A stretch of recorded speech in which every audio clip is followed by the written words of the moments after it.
Types of reaction आज का हमारा लेक्चर होगा।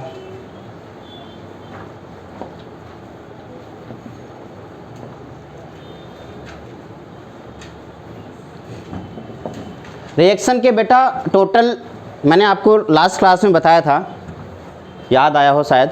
क्लास 10th में आप लोगों ने रिएक्शंस पढ़े थे, 4 टाइप के रिएक्शन पढ़े थे। सबसे पहला रिएक्शन, जब 2 रिएक्टेंट एक दूसरे के पास आते हैं तो कंबाइन होते हैं। दूसरा रिएक्शन, उन्हीं को अलग कर दो तो आप उसे डिकम्पोजिशन बोलते थे। पहला रिएक्शन, जब 2 पार्टिकल एक दूसरे के पास आते थे कॉम्बिनेशन आप बोलते थे। अगर उनको हमने अलग कर दिया तो वो डिकम्पोजिशन कहलाने लगता था। कोई एक आता था और दूसरे को रिप्लेस करके उसकी जगह ले लेता था तो डिस्प्लेसमेंट रिएक्शन कहलाता था। 2 एक दूसरे की जगह लेते थे तो डबल डिस्प्लेसमेंट कहलाता था। ये 4 रिएक्शन आपने क्लास 10th में पढ़ा था। जाने अनजाने में वही चारों रिएक्शन एक बार फिर से पढ़ना है। अगर 2 पार्टिकल एक दूसरे के पास आएंगे तो उस रिएक्शन को हम यहाँ पे एडिशन रिएक्शन के नाम से जानेंगे। कौन सा रिएक्शन होगा बेटा? Addition reaction. एडिशन रिएक्शन का सिंपल सा मतलब होता है कि रिएक्टेंट आपस में ऐड हो जाएंगे।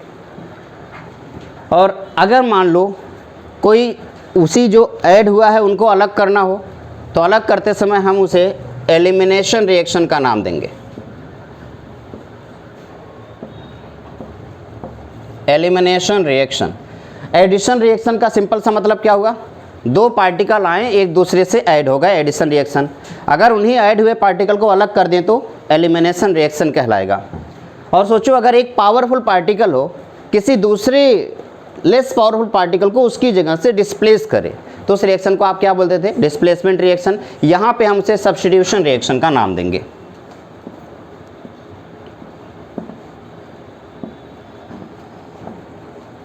हमारे पास टोटल 3 रिएक्शन है, addition reaction, elimination reaction and substitution reaction.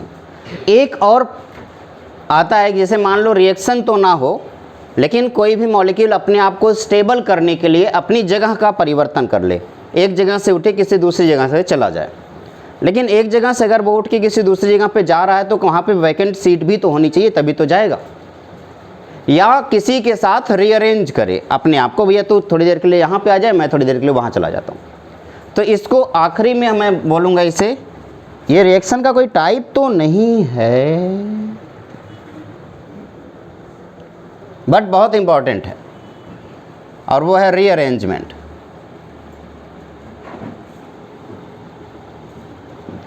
तो टोटल 4 टाइप के रिएक्शंस हम यहाँ पढ़ने वाले हैं। Addition reaction, elimination reaction, substitution reaction, at the last rearrangement. सभी एक ही लेक्चर में तो कंप्लीट नहीं हो पाएंगे, लेकिन जो भी चीज़ें एक लेक्चर में कंप्लीट हो जाएंगी मैं उनके बारे में यहाँ पे डिस्कशन करूँगा। सबसे पहले डिस्कशन शुरू होगा सब्स्टिट्यूशन रिएक्शन से। यहाँ से शुरुआत करेंगे, फिर एलिमिनेशन पहुँचेंगे और लास्ट में एडिशन रिएक्शन करेंगे, उल्टा चलेंगे। और जब हम एडिशन रिएक्शन कर रहे होंगे उस टाइम पे हम रीअरेंजमेंट का यूज करने वाले हैं, ताकि किसी भी कार्बोकेटाइन को स्टेबल करेंगे या कार्बन आयन को स्टेबल करेंगे और उससे इसे कंटिन्यू करेंगे। Stability of carbocation, stability of carbon ion, stability of free radical already आप लोगों को पढ़ाया जा चुका। और जिन लोगों ने नहीं पढ़ा है उनके लिए यूट्यूब पे वीडियोज़ या लाइव वीडियोज़ रिकॉर्ड हो करके अपडेट हो जाती है, वहाँ से आप देख सकते हैं, या फिर आपके एक्स्ट्रा क्लासेस मैम के साथ इन छुट्टियों में लगा दिया जाए। तो सबसे पहला जो रिएक्शन है इसके बारे में डिस्कशन करने वाले हैं वो है सब्स्टिट्यूशन रिएक्शन।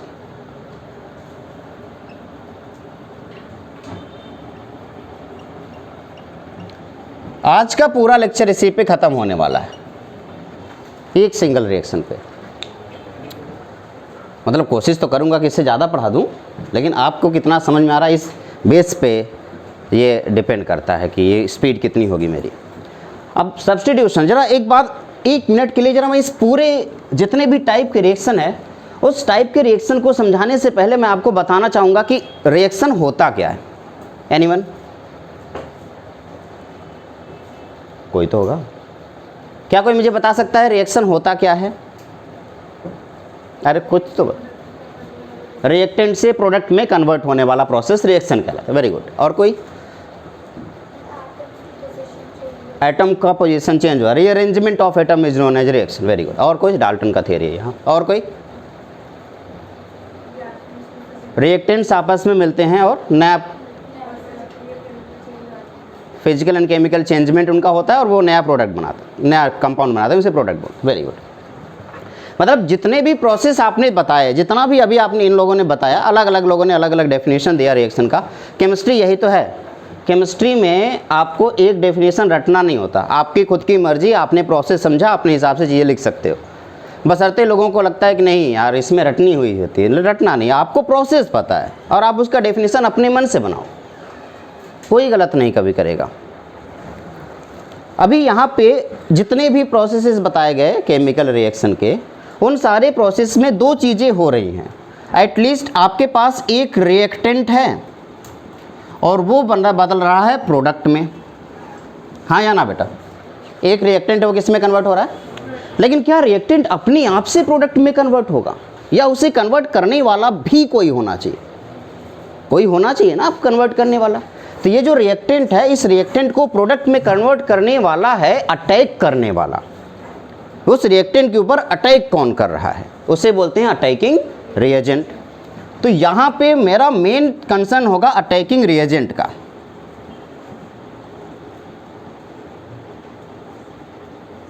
ये जो बेटा अटैकिंग रिएजेंट है, ये इस रिएक्टेंट के ऊपर अटैक करता है और उसके बाद तब जाकर क्या बनता है? प्रोडक्ट बनता है। अगर अटैकिंग रिएजेंट मैंने आपको दो तरीके, एक्चुअली तीन तरीके के अटैकिंग रिएजेंट समझाए थे, याद है किसी को? तीन टाइप के रिएजेंट कौन कौन से?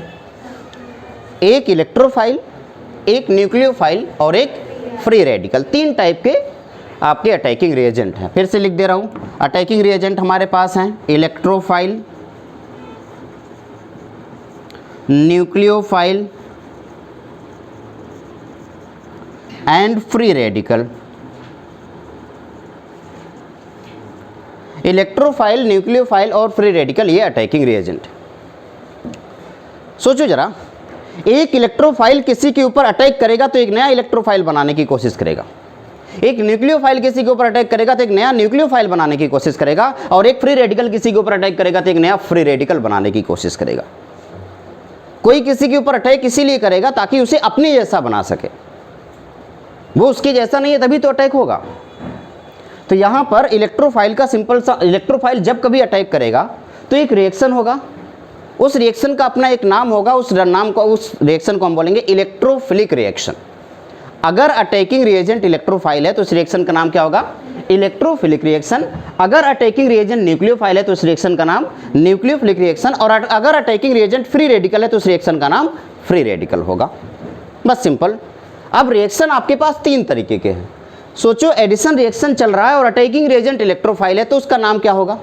Electrophilic addition reaction. Addition reaction चल रहा है और अटैकिंग रिएजेंट न्यूक्लियोफाइल है तो उस रिएक्शन का नाम क्या होगा? Nucleophilic addition reaction. Elimination reaction चल रहा है और अटैकिंग रिएजेंट इलेक्ट्रोफाइल है तो उसका नाम क्या होगा? Electrophilic elimination reaction. Elimination reaction में अगर अटैकिंग रिएजेंट न्यूक्लियोफाइल है तो उसका नाम होगा न्यूक्लियोफिलिक एलिमिनेशन रिएक्शन। बहुत बहुत धन्यवाद, आपके बीवी बच्चे खुश हैं सब। शादी नहीं हुई इनकी? जब होगी तब खुश रहेंगे। तो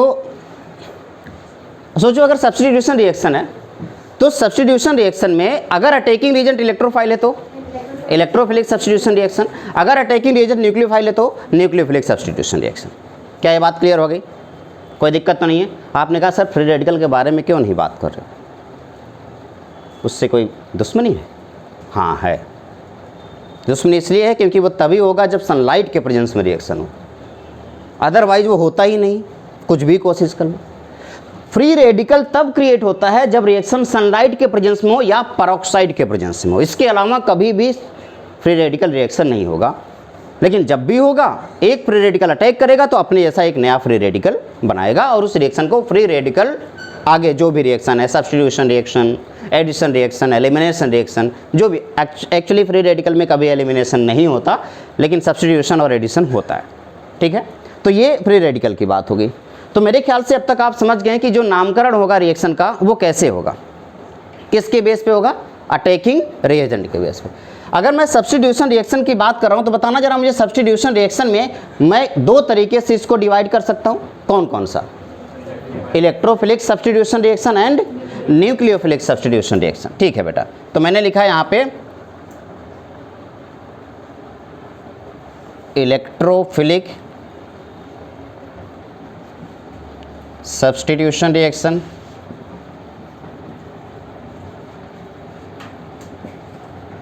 और दूसरा है न्यूक्लियोफिलिक सब्स्टिट्यूशन रिएक्शन। एक हो गया इलेक्ट्रोफिलिक सब्स्टिट्यूशन रिएक्शन और दूसरा हो गया न्यूक्लियोफिलिक सब्स्टिट्यूशन रिएक्शन। अब दिक्कत इस बात की है कि इलेक्ट्रोफिलिक सब्स्टिट्यूशन रिएक्शन टोटल 5 तरीके का होगा और न्यूक्लियोफिलिक सब्स्टिट्यूशन रिएक्शन 2 तरीके के होंगे। उनके बारे में एक एक करके डिस्कशन जरूर करेंगे। सबसे पहला हेडिंग हमारा पड़ेगा इलेक्ट्रोफिलिक सब्स्टिट्यूशन रिएक्शन।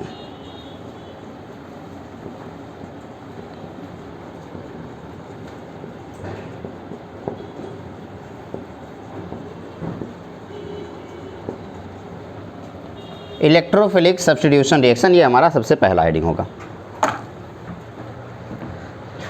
जल्दी से मुझे बताओ बेटा, इलेक्ट्रोफिलिक सब्स्टिट्यूशन रिएक्शन में अटैकिंग रिएजेंट क्या होगा? इलेक्ट्रोफाइल के ऊपर चार्ज कौन सा होता है? क्या सिर्फ हर पॉजिटिव चार्ज वाला इलेक्ट्रोफाइल कहलाता है? और क्या होना चाहिए? इलेक्ट्रॉन डेफिशिएंट होना चाहिए, जस्ट लाइक AlCl3। तो कोई भी ऐसी चीज जिसके पास इलेक्ट्रॉनों की कमी है उसे इलेक्ट्रोफाइल बोलते हैं। इलेक्ट्रो मतलब इलेक्ट्रॉन, फाइल का मतलब लवर। इलेक्ट्रॉन को लव करने वाला, इलेक्ट्रॉन को प्यार करने वाला इलेक्ट्रोफाइल कहलाता है। उसे किसी भी हाल में इलेक्ट्रॉन चाहिए, कुछ भी हो जाए। इस दुनिया की एक सबसे कड़वी सच्चाई है, आपको वही चीज प्यारा होता है जो आपके पास नहीं है। जो आपके पास है आपको उसकी कद्र नहीं। इलेक्ट्रोफाइल के पास इलेक्ट्रॉन नहीं, इसीलिए वो इलेक्ट्रोफाइल है, क्योंकि इलेक्ट्रॉन है नहीं, उसे इलेक्ट्रॉन चाहिए। किसी भी हाल में कुछ भी करना पड़े उसे बस इलेक्ट्रॉन चाहिए। तो वो जब भी कभी अटैक करेगा वो ऐसे किसी के ऊपर अटैक करेगा जो इलेक्ट्रोफाइल हो, या सॉरी जो न्यूक्लियोफाइल हो। क्यों? क्योंकि इलेक्ट्रोफाइल के पास इलेक्ट्रॉन की कमी है तो वो उसके पास अटैक करेगा जिसके पास इलेक्ट्रॉन, और जिसके पास इलेक्ट्रॉन ज़्यादा है वो किसको लव करेगा? किसी न्यूक्लियोफाइल को, जिसके पास इलेक्ट्रॉन की कमी है। जिसके पास कमी है वो उसको लव कर रहा है, जिसके पास ज़्यादा है, जिसके पास ज़्यादा है वो उसको लव कर रहा है जिसके पास कमी है। दोनों एक दूसरे से मिल जाते हैं, बल्ले बल्ले। यही तो होता है, और कुछ करना नहीं। आओ एक बार चलते हैं इलेक्ट्रोफिलिक सब्स्टिट्यूशन रिएक्शन पे और देखते हैं कि ये कितने टाइप के होते हैं और इसको प्रोसीड कैसे किया जाए। Electrophilic substitution reaction total 5 types में आपको पढ़ाऊंगा और कोई भी ऑर्गेनिक केमिस्ट्री का ऐसा चैप्टर नहीं होगा जिस चैप्टर में रिएक्शन ना मिले। तो इसको इतने मन से पढ़ लो, इतने मन से पढ़ लो जितने मन से आप अपना फेवरेट डिश खाते हो, बस वैसे ही। जो भी ये 5 टाइप की रिएक्शन मैं आपको पढ़ाऊंगा आने वाले 5 चैप्टर में आपको मिलेंगे, क्योंकि आगे 5 ही चैप्टर तो बचे। तो इन 5 चैप्टर में आपको मिलेंगे और शायद ही कोई ऐसा चैप्टर होगा जिस चैप्टर में ये नहीं पढ़ाया जाएगा। यही पढ़ाऊंगा, आगे नहीं पढ़ाऊंगा। आगे आप हमें पढ़ाएंगे। हर एक चैप्टर में आपसे पूछूंगा और अगर बेटा नहीं बता पाए तो फिर आपको, मुझे पता है आप मेरे बारे में जानते हो कितना खतरनाक टीचर हूँ। आप 100 बार मुझसे पूछोगे, मैं 100 बार बताऊँगा। लेकिन अगर एक बार मैंने पूछ लिया और आप नहीं बता पाए तो एक बार और बता दूंगा। यार इतना सीरियस तुम लोग की शक्लें देखो। एक बार और, लेकिन एक बार और बताऊंगा, उससे ज़्यादा नहीं, है ना? ठीक है। तो इलेक्ट्रोफिलिक सब्स्टिट्यूशन रिएक्शन में अब सबसे पहला होगा हैलोजिनेशन, दूसरा नाइट्रेशन, तीसरा सल्फोनेशन, चौथा फ्रीडल-क्राफ्ट एल्काइलेशन, और 5वां है फ्रीडल-क्राफ्ट एसाइलेशन। आपके पास टोटल 5 रिएक्शन। कौन कौन से 5 रिएक्शन बेटा? पहला तो हैलोजिनेशन, दूसरा नाइट्रेशन, तीसरा सल्फोनेशन, चौथा फ्रीडल-क्राफ्ट एल्काइलेशन और 5वां फ्रीडल-क्राफ्ट एसाइलेशन। अब मैं इन सबके अटैकिंग रिएजेंट लिख देता हूँ। हेलोजिनेशन में अटैकिंग, अब देखो नाम क्या है, इलेक्ट्रोफिलिक सब्स्टिट्यूशन रिएक्शन, तो अटैकिंग रिएजेंट क्या होने वाला है बताओ? अटैकिंग रिएजेंट क्या होगा बेटा? इलेक्ट्रोफाइल। अब आपको पता है इलेक्ट्रोफाइल दो तरीके का हो सकता है, या तो ये पॉजिटिव चार्ज होल्डर होगा या तो इलेक्ट्रॉन डेफिशिएंट होगा, जिसके पास इलेक्ट्रॉनों की कमी है। दो ही ऑप्शन हो सकते हैं, उसके अलावा कुछ हो सकता है क्या? नहीं। तो सबसे पहला हेलोजिनेशन का जो रिएजेंट होगा इलेक्ट्रोफाइल, वो हेलोजन प्लस होगा। आप कहेंगे ऐसा भी होता है कुछ? क्या हेलोजन भी कभी प्लस चार्ज होता है? हाँ होता है। अब ये Cl प्लस हो सकता है, Br प्लस हो सकता है, क्लोरीन एंड I प्लस हो सकता है। फ्लोरीन कभी भी पॉजिटिव चार्ज होल्ड नहीं कर सकता, इसलिए जब भी कभी हेलोजिनेशन रिएक्शन कराते हैं तो फ्लोरीन के केस में काम नहीं करेगा। पूरी दुनिया का सबसे मोस्ट इलेक्ट्रोनेगेटिव एलिमेंट कौन है? फ्लोरीन। और उसके ऊपर आप पॉजिटिव चार्ज देने की गलती कर रहे हो, कभी होगा क्या? कभी नहीं हो सकता। सिर्फ अकेला वही एक ऐसा एलिमेंट है जिसके ऊपर कभी भी पॉजिटिव चार्ज नहीं आ सकता। अगर कभी गलती से आ गया तो तहलका मचा देगा, नहीं आ सकता। इसके अलावा जितने भी एलिमेंट है, हर एक एलिमेंट के ऊपर पॉजिटिव चार्ज आ सकता है। वो खुद पॉजिटिव होल्ड नहीं करता, लेकिन किसी के साथ जोड़ दोगे तो उसको पॉजिटिव जरूर कर देगा। Oxygen second most electronegative element है, वो सिर्फ एक ही के साथ पॉजिटिव चार्ज शो करता है, वो है फ्लोरीन। इसके अलावा किसी के साथ उसको जोड़ोगे तो वो क्या शो करेगा? नेगेटिव शो करेगा। ये जो हेलोजन मैंने लिखा, हेलोजिनेशन, ये वर्ड हेलो, हेलोजन का मतलब क्या है? हेलोजन का नाम हेलोजन क्यों पड़ा? क्योंकि हेलो का मतलब होता है सॉल्ट और जिन का मतलब होता है फॉर्मेशन। सॉल्ट फॉर्म करने वाला हेलोजिनेशन, हेलोजन कहलाता है, हेलोजन। तो हेलोजन का सिंपल सा मतलब क्या होगा? सॉल्ट फॉर्मर, सॉल्ट फॉर्म करने वाला। उसे किसी भी, आप NaCl सॉल्ट ही तो है, CaCl2 सॉल्ट ही तो है, AlCl3 सॉल्ट ही तो है। ये सब सॉल्ट कौन फॉर्म कर रहा है? हेलोजन। हेलोजन हमेशा सॉल्ट फॉर्म करता है, that's why this is known as halogen. Gen word जिस भी एलिमेंट के अंतर पीछे आए ना, समझ लेना वो कुछ न कुछ बना रहा है। जैसे हाइड्रोजन, हाइड्रोजन का नाम हाइड्रोजन क्यों है? हाइड्रो का मतलब होता है वाटर और जिन का मतलब होता है जनरेटर। हाइड्रोजन ही एक ऐसा एलिमेंट है जिसको जलाने पे पानी मिलता है, इसीलिए उसका नाम हाइड्रोजन है। जिस भी एलिमेंट के बाद में जिन आए, समझ लेना वो कुछ न कुछ बना रहा है। क्या बना रहा है ये आपको पता होना चाहिए। हेलोजन सॉल्ट बना रहा है, हाइड्रोजन वाटर बना रहा है। जिस भी एलिमेंट के बाद में IUM आए, जिस भी एलिमेंट के बाद में IUM, सोडियम, एल्यूमिनियम, मैग्नीशियम, समझ लेना उसके वो हमेशा पॉजिटिव चार्ज ही शो करेगा, नेगेटिव चार्ज नहीं शो करेगा। जैसे सोडियम पॉजिटिव चार्ज शो करता है, एल्यूमिनियम पॉजिटिव चार्ज शो करता है। जिस भी एलिमेंट के आखिरी में IDE आए या ATE आए या ITE आए, वो हमेशा नेगेटिव शो करेगा। Chloride, bromide, iodide, sulphite, sulphate, carbonate, ये सब क्या शो करने वाले हैं? नेगेटिव चार्ज शो करने वाले। कुछ केमिस्ट्री के कुछ नाम है, बेसिक पहलू हैं, इनको आपको जानना चाहिए। 9th और 10th में आपको पढ़ाया जाता है।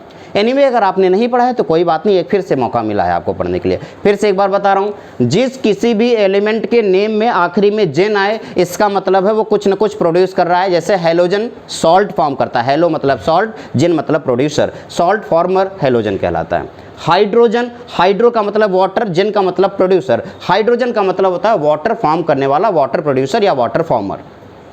जिस किसी भी एलिमेंट के अंदर नाम के पीछे IUM आए, समझ लेना वो पॉजिटिव चार्ज होल्डर होगा। जैसे सोडियम, मैग्नीशियम, एल्यूमिनियम, ये सब पॉजिटिव चार्ज, कैल्शियम, ये सब पॉजिटिव चार्ज होल्डर होंगे।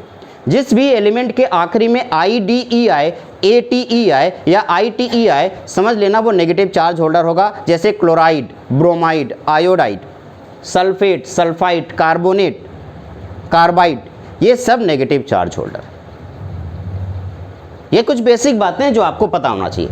यहाँ पे मैंने आपको हेलोजन बताया, हेलोजन यानी कि X। ये जो रिएक्शन है हेलोजिनेशन, यानी कि हेलो का मतलब होता है हेलो X, जिनेशन हेलोजन, और एसन, ये एसन वर्ड का मतलब क्या है? एसन का मतलब होता है प्रोसेस, हेलोजिनेशन का मतलब होता है हेलोजन ऐड करने वाला प्रोसेस। हेलोजनेशन का क्या मतलब हुआ? हेलोजन ऐड करने वाला प्रोसेस। नाइट्रेशन का मतलब होता है नाइट्रो ग्रुप ऐड करने वाला प्रोसेस। सल्फोनेशन का मतलब है सल्फो ग्रुप ऐड करने वाला प्रोसेस। फ्रीडल क्राफ्ट साइंटिस्ट का नाम है। एल्काइलेशन का मतलब होता है एल्काइल यानी कि आर ग्रुप ऐड करने वाला प्रोसेस। असाइलेशन का मतलब होता है असाइल ग्रुप को ऐड करने वाला प्रोसेस। कहाँ खो गए बेटा? नहीं, तू कहीं और थी, सही बता कहाँ थी? बता। नहीं, ये तो समझने वाली बात ही नहीं बताई मैंने कुछ। तो बता कहाँ थी, सही से बता, किसके पास?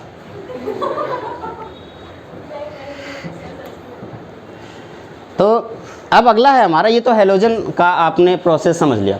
दूसरा है नाइट्रेशन। नाइट्रेशन में जो अटैकिंग रिएजेंट होगा, यानी कि ये जो रिएजेंट है ये है आपका NO2+, ये अटैकिंग रिएजेंट। सल्फोनेशन में ध्यान देना, यही गलती हो जाती है बच्चों से। ज़्यादातर बच्चों को लगता है कि सल्फोनेशन में अटैकिंग रिएजेंट HSO3 है, क्योंकि हर बार उन्होंने HSO3 को ऐड होते हुए देखा है। ऐड HSO3 भले होता है, लेकिन अटैकिंग रिएजेंट SO3 होता है, कोई भी चार्ज नहीं होता। मैंने अभी क्या बोला कि कोई ज़रूरी नहीं है कि पॉजिटिव चार्ज हो, बल्कि उसे इलेक्ट्रॉन डेफिशिएंट होना चाहिए, ये ज़रूरी है। ठीक है ना? कोई दिक्कत है किसी को यहाँ तक? गुड। अब है फ्रीडल क्राफ्ट। एल्काइलेशन में R+ अटैक करेगा, असाइलेशन में CH3C double bond O+ attack करेगा। ये अटैकिंग रिएजेंट हैं जो इस रिएक्शन के दौरान अटैक करेंगे।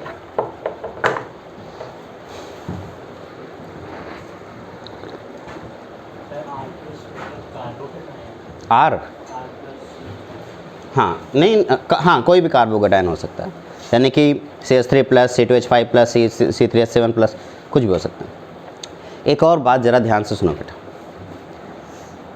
ऑर्गेनिक रिएक्शन समझना है तो दो बातें जानना बहुत ज़्यादा ज़रूरी हैं। सबसे पहले कि अटैकिंग रिएजेंट कौन है, और दूसरे वो कहाँ पे अटैक करेगा। अटैक कौन कर रहा है और कहाँ कर रहा है, ये दो बातें अगर आपने सीख लिया तो आपकी केमिस्ट्री हो गई। ऑर्गेनिक केमिस्ट्री में यही दो बातें समझ में नहीं आती। एक तो आप अटैकिंग रिएजेंट, मैंने बोला ना ज़्यादातर बच्चे गलती क्या करते हैं, वो रिएक्टेंट और प्रोडक्ट देखते हैं। रिएक्टेंट देखा, प्रोडक्ट देखा, उन्हें लगता है कि बस इसी में हमारी सारी केमिस्ट्री है। जिस बात पे उन्होंने ध्यान नहीं दिया वो क्या है? Attacking reagent. और यही अटैकिंग रिएजेंट आपका प्रोडक्ट बनाता है। इसलिए दो बातें ध्यान देना, अटैकिंग रिएजेंट कौन है और वो अटैक कहाँ करेगा। अगर ये दो बातें समझ गए, सोचो मान लो आप किसी राज्य के राजा हो और कोई दुश्मन आपके ऊपर अटैक करना चाहता है, तो आप अपनी चाल कैसे चलोगे? जब आपको दो बातें पता हों कि वो अटैक किस तरफ से करने वाला है और अटैक करने वाला कौन है। अगर मान लो बहुत बड़ा राजा हुआ तो उस हिसाब से आप बेहतरीन स्ट्रेटेजी बनाओगे। अगर वो छोटा मोटा राजा हुआ तो आपको पता है इसका तो काम हो जाएगा, उस हिसाब से आप अपनी स्ट्रेटेजी बनाओगे। तो इसीलिए आपको दो बातें पता होनी चाहिए, एक अटैक कौन कर रहा है, दूसरे कहाँ। तो जल्दी से मुझे बताओ, हेलोजिनेशन में अटैकिंग रिएजेंट कौन होगा? X+ यानी कि Cl+। Cl+ अगर हुआ तो आप उस प्रोसेस का नाम क्लोरीनेशन बोलोगे। Br+ होगा तो उसका नाम ब्रोमिनेशन होगा। I+ होगा तो उसका नाम आयोडोनेशन होगा। नाइट्रेशन में अटैकिंग रिएजेंट कौन है? NO2+। सल्फोनेशन में अटैकिंग रिएजेंट कौन है? SO3। क्या प्लस है? बट फिर भी अटैकिंग रिएजेंट, फिर भी इलेक्ट्रोफाइल है। क्यों है? क्योंकि इलेक्ट्रॉन डेफिशिएंट है। एक बार किस एंगल से लग रहा है इलेक्ट्रॉन डेफिशिएंट, सोच के बताओ। किसी के दिमाग में ये नहीं आया कि सर आप ये झूठ क्यों बोल रहे हो? मतलब तो ऐसा झूठ बोलो जो हजम हो जाए।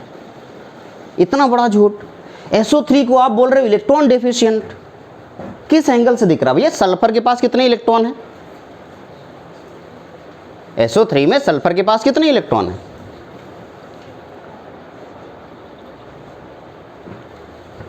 अरे कोई तो बोल दो, झूठ ही बोल दो चलो। 6 इलेक्ट्रॉन है। ये है सल्फर जिसके पास पहले से ही 6 इलेक्ट्रॉन है ना, और उसने ऑक्सीजन से अपने आप को जोड़ रखा है। तो भैया ऑक्सीजन वाला भी तो इसका हो गया जुड़ने का। यही तो फ़ायदा होता है कि तेरा जो है वो मेरा भी है। तभी ऑक्सीजन सल्फर के पास कितने इलेक्ट्रॉन हो गए? 12। अभी आप कह रहे हो इलेक्ट्रॉन डेफिशिएंट, किस एंगल से दिख रहा है? क्या किसी के दिमाग में सवाल नहीं आया कि सर आप झूठ बोल रहे हो? या ये सोच के आप नहीं बोले क्योंकि सर बोल रहे हैं। SO3 इलेक्ट्रॉन डेफिशिएंट नहीं है, फिर भी इलेक्ट्रोफाइल, ये कैसे हो सकता है? इलेक्ट्रोफाइल के लिए तो आपने दो ही बात बताई थी, या तो पॉजिटिव चार्ज होगा या तो इलेक्ट्रॉन डेफिशिएंट होगा। अब ना तो ये इलेक्ट्रॉन डेफिशिएंट है, ना तो इसके ऊपर चार्ज है, फिर ये इलेक्ट्रोफाइल की तरह बिहेव कैसे कर सकता है? एक बात याद करनी पड़ेगी पिछले जन्म वाली, मतलब 1-2 क्लास पहले, हर रोज़ आपका जन्म होता है ना, तो अगर मैं इस डबल बॉन्ड को ऐसे घुमा दूं तो क्या मिलेगा मुझे? SO- और इस सल्फर के ऊपर क्या आएगा? क्या अब वो इसके पास एक ऐसा एंड है जिस एंड से वो इलेक्ट्रोफाइल की तरह काम कर सकता है, और एक ऐसा एंड है जिस एंड से वो न्यूक्लियोफाइल की तरह काम कर सकता है? तो SO3 इलेक्ट्रोफाइल की तरह भी काम कर सकता है, न्यूक्लियोफाइल की तरह भी काम कर सकता है।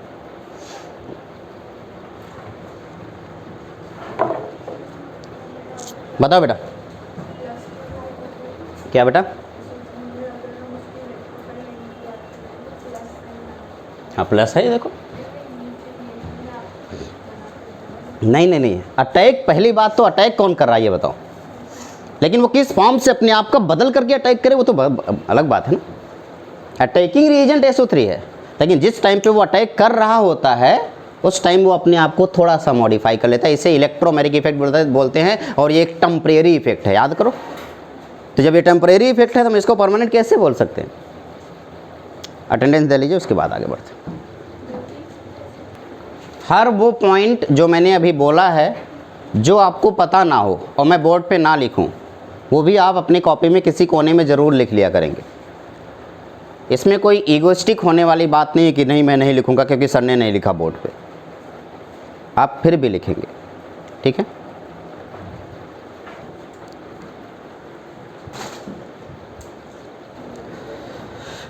इलेक्ट्रोफिलिक सब्स्टिट्यूशन रिएक्शन,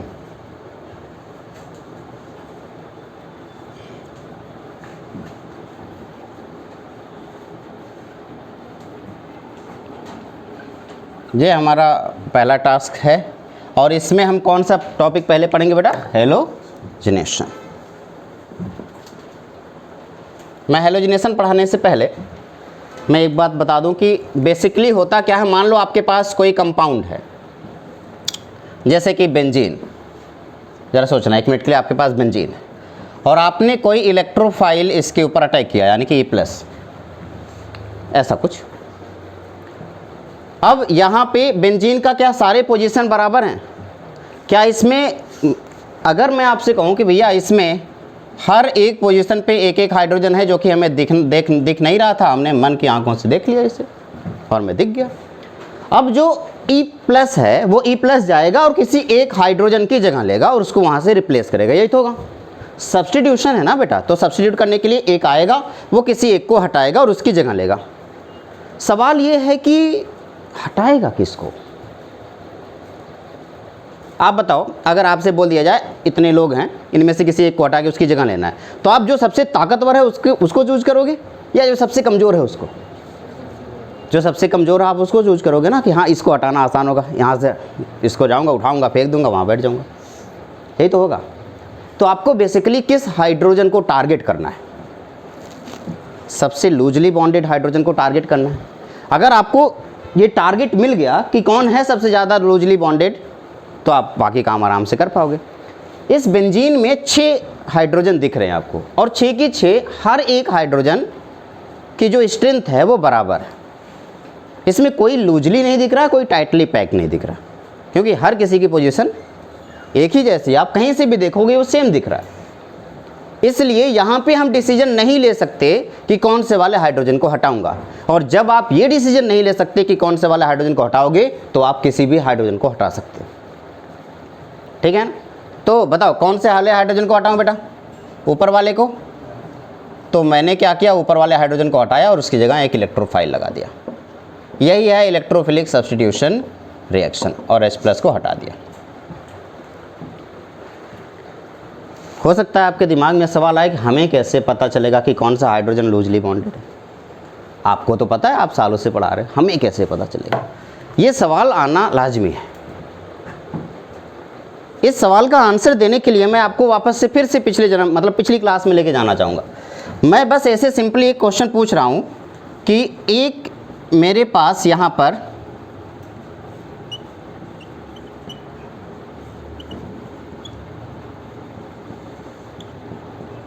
एक कंपाउंड है ये।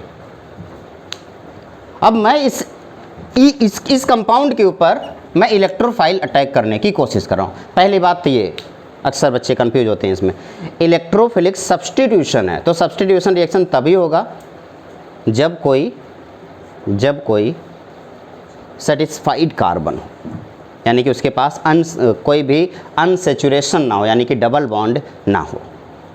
सिंगल बॉन्ड है तभी सब्स्टिट्यूशन होगा, अदरवाइज एडिशन होगा। तो हमें यहाँ एडिशन कराना है क्या? नहीं, क्या कराना है? सब्स्टिट्यूशन। तो मुझे उस कार्बन को देखना है जो sp3 है। मतलब कौन सा कार्बन sp3 है? सारे हैं।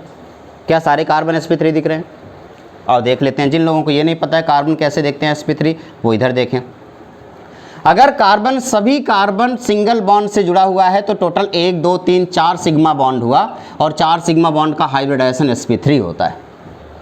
अगर कहीं कार्बन किसी डबल बॉन्ड से जुड़ा हुआ है तो 1 सिग्मा, 2 सिग्मा और 3 सिग्मा, क्योंकि डबल बॉन्ड में 1 सिग्मा और 1 पाई होता है, तो 1 2 3 सिग्मा, और 3 सिग्मा के केस में sp2 होता है।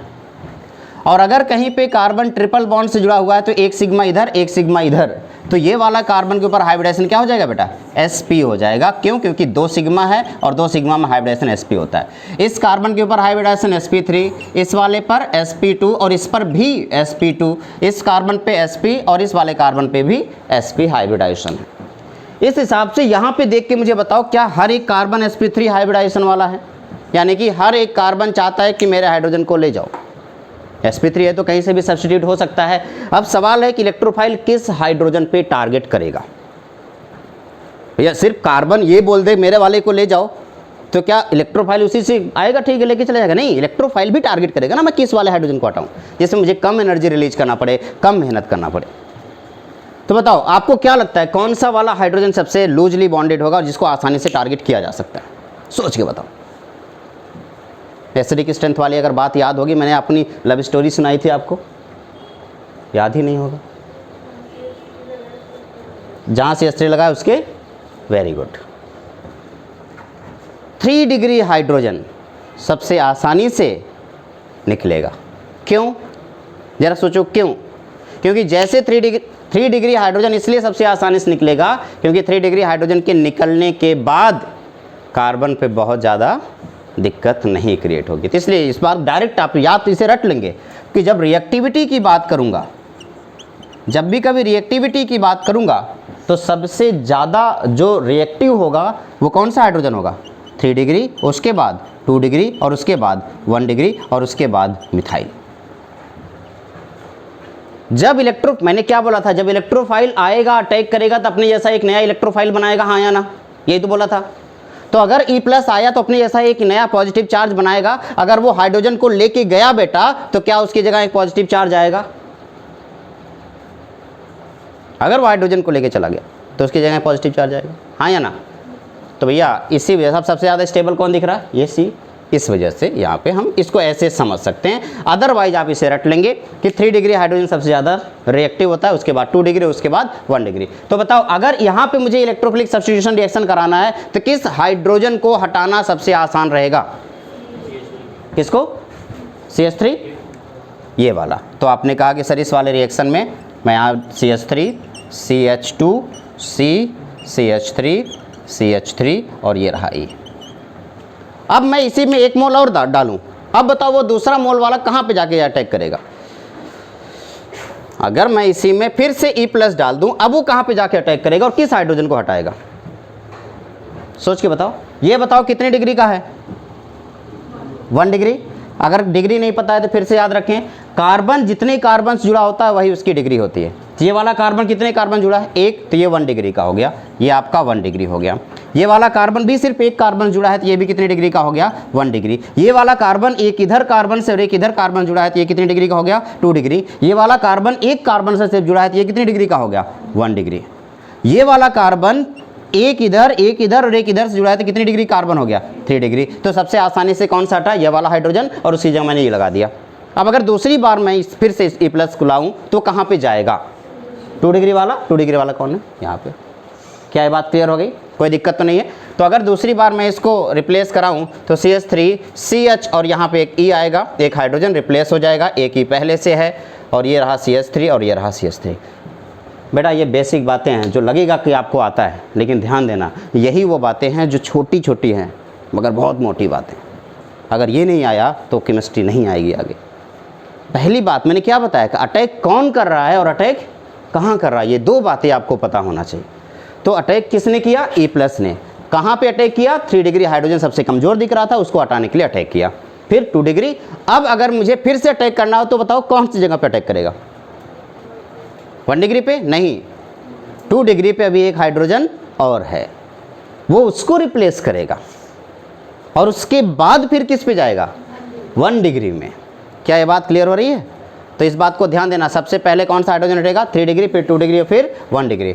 तो ये मैंने आपको इलेक्ट्रोफिलिक सब्स्टिट्यूशन रिएक्शन बताया। यहाँ पे हमें नहीं पता था, हम कहीं से भी हटा सकते थे, लेकिन यहाँ पे हमें पता है कि कहाँ से हटना है, इसलिए हमने इलेक्ट्रोफाइल को वहाँ से हटाया।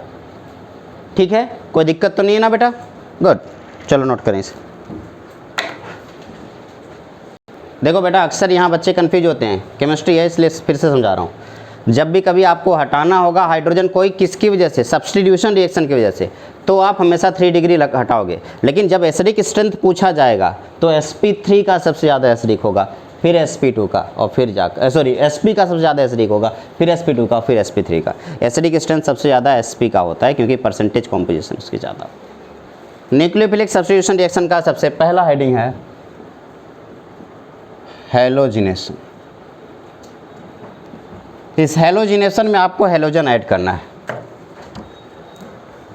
सबसे पहला मैं एक रिएक्शन लिख रहा हूँ, CH3 CH3 प्लस Cl2। पहला रिएक्शन है बेटा। और इससे एक बात याद रखो, Cl2 तो Cl2 है, वो अटैक कैसे करेगा, क्या वो Cl प्लस है या Cl माइनस, बताना।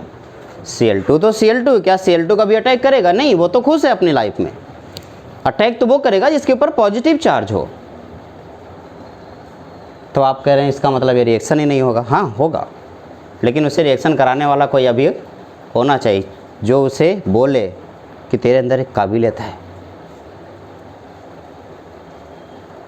छुपी हुई है वो काबिलियत, उसको उजागर करने वाला कोई होना चाहिए। जैसे कि आप लोगों का सिलेक्शन सिर्फ पढ़ाई से नहीं होता, सबको पता है आप पढ़ते हो, आपको पुश करने वाला भी कोई होना चाहिए जो आपको कॉन्टिन्यूसली मोटिवेट करे, जो बताते रहे कि तेरे अंदर ये काबिलियत है तो कर सकता है, तभी जाके आप सिलेक्ट होते हो। वैसे क्लोरीन है, इस क्लोरीन को मोटिवेट करने के लिए मुझे एक कैटलिस्ट की ज़रूरत पड़ती है, और वो जो कैटलिस्ट है वो कैटलिस्ट है एनहाइड्रस AlCl3। आपने सोचा होगा कि आखिर एनहाइड्रस AlCl3 ने उसको मोटिवेट कैसे किया। उसने बस उसे बताया कि तेरे अंदर एक काबिलियत है, पॉजिटिव चार्ज की काबिलियत है। क्लोरीन को लग रहा मैं तो इलेक्ट्रोनेगेटिव एलिमेंट हूँ, मुझे कहाँ पॉजिटिव चार्ज है मेरे अंदर, तो AlCl3 ने उसके अंदर से वो पॉजिटिव चार्ज निकाल करके उसे दिखाया। अब वो क्या था, वो ये था, सबसे पहले AlCl3 ने क्लोरीन के ऊपर अटैक किया। क्या AlCl3 इलेक्ट्रॉन एक्सेप्टिंग वाला ग्रुप है या इलेक्ट्रॉन डोनर, इलेक्ट्रॉन एक्सेप्टर है, इलेक्ट्रॉन डेफिशिएंट है। तो अगर वो इलेक्ट्रॉन डेफिशिएंट है, आप कोई ऐसा ग्रुप इसके साथ क्यों नहीं लगा सकते हो जो इलेक्ट्रॉन एफिशिएंट हो, क्यों, क्योंकि जो इलेक्ट्रॉन एफिशिएंट वो उसे मोटिवेट ही नहीं कर पाएगा। एक अच्छा मोटिवेटर चाहिए उसके लिए, और हर जगह के लिए अलग अलग मोटिवेटर काम करता है। क्लास 5th के बच्चे को अगर बोल दो कि मुकेश सर से बोल दो, मुकेश सर मोटिवेट कर देंगे, वो डीमोटिवेट हो जाएगा मुझसे, क्योंकि मैं इतना अच्छा मोटिवेटर नहीं हूँ। लेकिन कोई जेई या नीट का बच्चा प्रिपरेशन कर रहा है, उससे बोलो कि मुकेश सर मोटिवेट कर देंगे, वो मुझसे मोटिवेट हो जाएगा। लेकिन वो ज़रूरी नहीं है कि जो 6th क्लास के बच्चे को मोटिवेट कर सकता है वो जेई या नीट के बच्चे को भी मोटिवेट कर सके। इसी तरीके से यहाँ पे Cl2 को पॉजिटिव चार्ज बनाने वाला एक ऐसा ग्रुप होना चाहिए जो ये बता सके कि तेरे अंदर पॉजिटिव चार्ज है। वो तभी बता पाएगा जब उसके अंदर से नेगेटिव चार्ज को निकालेगा, यही ना। तो नेगेटिव चार्ज निकालने वाला कौन होना चाहिए? Electron acceptor. Electron acceptor Lewis acid होता है या लेविस बेस? Lewis acid. तो मुझे एक लेविस एसिड की ज़रूरत थी, इसलिए मैंने एनहाइड्रस AlCl3 यहाँ पे लिया। तो एनहाइड्रस AlCl3 ने इसके Cl माइनस को खींच लिया और जिसकी वजह से ये बन गया AlCl4 माइनस। बचा क्या बेटा? अब Cl को लगने लगा हाँ मेरे अंदर ये काबिलियत है। बताओ क्या आपने इलेक्ट्रोफाइल जनरेट कर लिया? पहला प्रोसेस सबसे टफ प्रोसेस होता है इलेक्ट्रोफाइल जनरेट करना। आपने वो कर लिया। क्या अभी आपको इलेक्ट्रोफाइल मिल गया? क्या ये यही है ना E+? मैंने आपको दो बातें बताई थी। पहली बात कि अटैक कौन करेगा और दूसरी बात अटैक कहाँ करेगा। क्या अटैक कौन कर रहा है ये आपको मिल गया। अब अगली बात क्या है? अटैक कहाँ होगा ये भी आपको पता है। बताओ जरा अटैक कहाँ पे होगा? कौन से वाले कार्बन? हाइड्रोजन पे, बीच वाले हाइड्रोजन पे। तो जो प्रोडक्ट बनेगा वो क्या बनेगा? CH3C CH3 CH3 Cl। क्या ये बात क्लियर होगी? अब जैसे ये CH3CC इतना हुआ तो कौन निकला? H+ निकला होगा ना। फिर आपने कहा उसका क्या हुआ? दुनिया में एक चीज़ याद रखना, कोई कुछ पाता है तो कोई कुछ खोता है। इक्विलिब्रियम हमेशा मेंटेन रहता है। क्या लेके आए थे क्या लेके जाओगे। जो आज तेरा है वो कल किसी और का था या आने वाले समय में किसी और का होगा। चाणक्य की नीति आप में से किसी ने पढ़ा है? लड़कियों के बारे में बहुत बुरा लिखा उन्होंने। एक राजा था, नई नई शादी हुई और 1 महीने तक अपने कक्ष से बाहर ही नहीं आया। मतलब आप सोच रहे हो सर आपकी भी होने वाली है। तो 1 महीने के तक जब अपने कक्ष से बाहर नहीं आया तो चाणक्य गए और उसको बहुत उल्टा सीधा सुनाया और उसके बाद उन्होंने बोला कि तुझे, वो रानी जिससे शादी हुई थी बहुत सुंदर थी, तो उन्होंने कहा जिस सुंदरता पे तू घमंड कर रहा है अगर वो तेरी हो सकती है तो किसी और की भी हो सकती है। क्या पता वो किसी और की रही हो। लव मैरिज और अरेंज मैरिज बेटा यही एक अंतर होता है कि लव मैरिज में आप अपनी गर्लफ्रेंड से शादी करते हो, बाकी आप समझदार हो। यहाँ पर अगर ये H+ निकला है तो उसे किसी का साथ तो चाहिए ना, किसी को छोड़ के आया है वो। तो जिसको छोड़ कर के Cl आया है वो भी तो अकेला होगा। कौन? ये Cl+ किसको छोड़ के आया है? अब आप सोच रहे हैं तो इसके साथ है। नहीं, ये दिखाने के लिए था, ये दिखाने के लिए था। AlCl4 माइनस जो है वो AlCl3 फिर से अपने आप को इसी तरीके से अरेंज करेगा और Cl माइनस को छोड़ देगा और यही Cl माइनस किसके साथ जाएगा? H+ के साथ। और क्या बना लेगा? HCl। क्यों? क्योंकि कैटलिस्ट कभी भी रिएक्शन में पार्टिसिपेट नहीं करता। तो कैटलिस्ट कौन है? AlCl3। जिस तरीके से गया था उस तरीके से ही बाहर निकलेगा। बस वो अंदर क्या कर रहा है उसे क्या ही पता। उसने वो गया अंदर Cl को मोटिवेट किया, Cl माइनस निकाल के दिखाया और उस Cl माइनस ने अटैक किया, Cl+ ने अटैक किया और बचा हुआ जो Cl माइनस है वो आए हुए H+ के साथ निकल लिया और HCl बन गया। तो भी खुश, मैं भी खुश। क्या ये बात क्लियर हुई? इसी को बोलते हैं सब्स्टिट्यूशन रिएक्शन, यानी कि Cl गया और एक हाइड्रोजन को सब्स्टिट्यूट किया। अगला सवाल फिर से आपके सामने। अब मैं बार बार ये नहीं लिखूंगा। अब आप मुझे बताएं इलेक्ट्रोफाइल कौन है? इलेक्ट्रोफाइल कौन है? आपने कहा Cl माइनस, यही तो है। अटैक नहीं, सॉरी गलती हो गई। अच्छा Cl+। अटैक कहाँ पे कर रहा है? 3 डिग्री हाइड्रोजन। ठीक है ना। दूसरी बात बेटा, दूसरा सवाल है आपके सामने। मैं उम्मीद करूंगा इस क्वेश्चन का आंसर मुझे मिल जाएगा।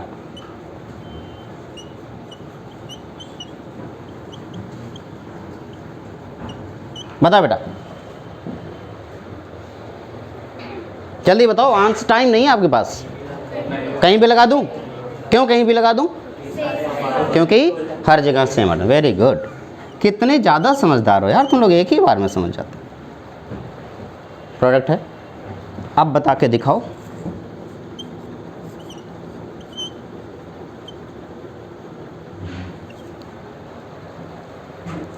अब बता के दिखाओ।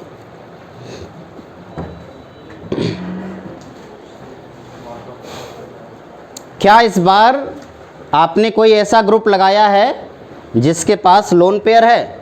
हाँ या ना? हेलोजन लोन पेयर है।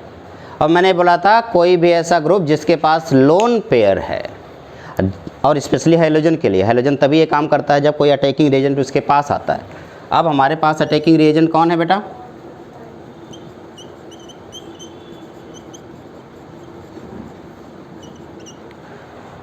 Cl+ अटैक करेगा, Cl+। अब देखो यहाँ पे लोन पेयर है ना, जरा मुझे बताओ रेजोनेंस अगर याद हो तो ये लोन पेयर कहाँ कहाँ पे दिखेगा? इसे ऑर्थो पे और पैरा पे दिखेगा।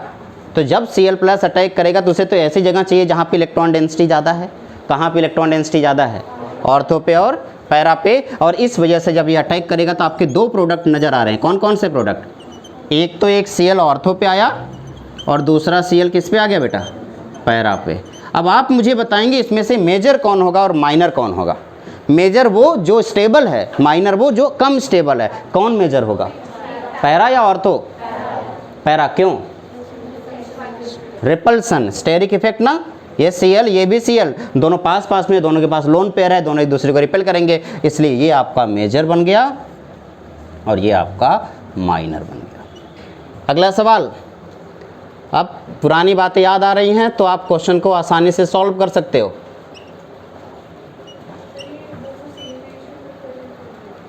क्या बेटा? 50-50 नहीं बनेगा, ये माइनर है ये मेजर है। अच्छा इधर बता दो, फटाक से बताओ। एनहाइड्रस AlCl3 क्या करूं? ऑर्थो पैरा या फिर मेटा? जिन लोगों को ऑर्थो पैरा और मेटा में कन्फ्यूजन है वो भी देखें, वो इधर देखें। जब कभी भी कोई भी ग्रुप लग जाता है बेंजीन के साथ, उस बेंजीन के अगल बगल वाले दोनों, ये पोर्शन और ये पोर्शन क्या कहलाता है? ऑर्थो। नीचे वाला पैर बनता है पैरा और ये दोनों पेट बनते हैं मेटा। हाथ, पेट और पैर बेंजीन के साथ, ये दोनों क्या हो गया? Ortho, Meta and para. अब सवाल ये है कि ये देखो OH है, OH अल्टरनेट जाता है, OH के पास लोन पेयर है ना, वो अल्टरनेट जाएगा। अल्टरनेट का मतलब एक को छोड़ के एक जगह। तो अगर ये इसके पास है तो इसके पास नहीं हो सकता, तो कहाँ पे आएगा? इसके पास। यहाँ पे है तो यहाँ नहीं आ सकता, कहाँ पे आएगा? यहाँ पे। यहाँ नहीं आ सकता, कहाँ पे आएगा? यहाँ पे। जिन लोगों को पिछली क्लास याद है उनके लिए ठीक है, जिनको नहीं याद है वो ऐसे रटेंगे। क्या रटेंगे? कि लोन पेयर जहाँ पे है वहाँ से तीसरी पोजीशन, मतलब अल्टरनेट जाएगा। यहाँ पे लोन पेयर है तो यहाँ नहीं आ सकता, यहाँ आएगा। यहाँ है तो यहाँ नहीं आ सकता, यहाँ आएगा। यहाँ है नहीं आ सकता, यहाँ आएगा। तो अभी कौन कौन सी पोजीशन पे जा रहा है? ऑर्थो और पैरा। तो बताओ Cl+ जब अटैक करेगा तो कहाँ पे अटैक करेगा? जहाँ पे इलेक्ट्रॉन है। कहाँ पे इलेक्ट्रॉन है? ऑर्थो और पैरा पे हैं, तो वो दो प्रोडक्ट फिर से बनाएगा, एक ऑर्थो एंड एक पैरा।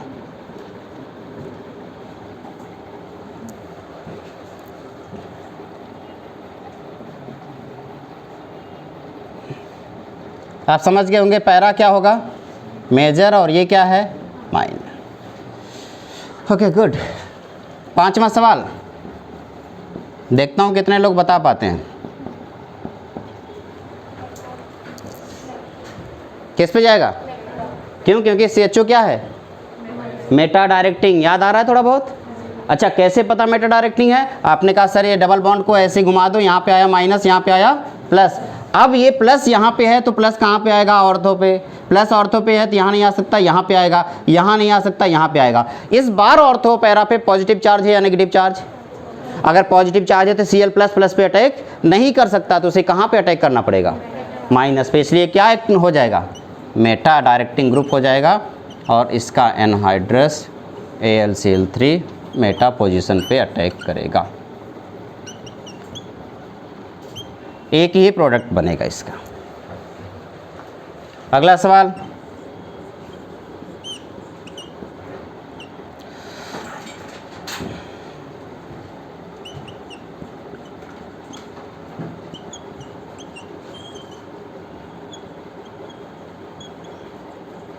बता बेटा कहाँ जाएगा? कौन सा पोजीशन? मेटा। फिर से मेटा, डबल बॉन्ड घूमा, यहाँ माइनस आया, यहाँ प्लस आया, ये प्लस यहाँ नहीं आ सकता, यहाँ आएगा, यहाँ आएगा और यहाँ आएगा। इस पॉजिटिव पे Cl+ अटैक नहीं कर सकता, तो कहाँ अटैक करेगा? मेटा पे।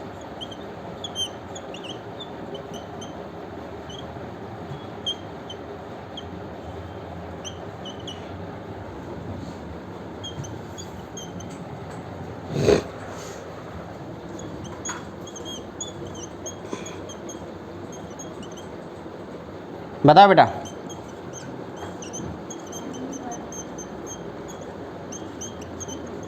कम ऑन यार, टाइम नहीं अपने पास, बताओ क्या है, ऑर्थो पैरा या मेटा? सच्ची में अगर ये ऑर्थो पैरा है, 7वां था, तो 8वां क्या है फिर? क्या है ये? NO2 मेटा है, जबकि NH2 ऑर्थो पैरा है। क्यों? क्योंकि NH2 के पास क्या है? लोन पेयर, जबकि NO2 के पास लोन पेयर नहीं है। देखो उसने अपना लोन पेयर तो ऑक्सीजन को दे दिया, तो इसलिए ये हो गया ऑर्थो पैरा।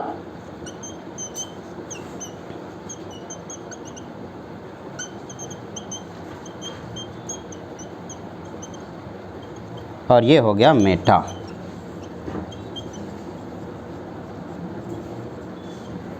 मैंने आपको हर एक चैप्टर के क्वेश्चंस करा दिए यहीं पर।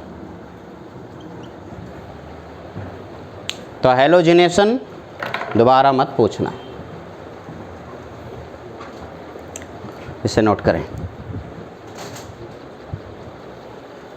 एक और बात मैं लगे हाथ आपको सिखा देता हूँ, अंधेरे और उजाले का भी रिएक्शन पे इफ़ेक्ट पड़ता है। अंधेरे में रिएक्शन में अलग प्रोडक्ट होगा और उजाले में रिएक्शन में अलग प्रोडक्ट होगा।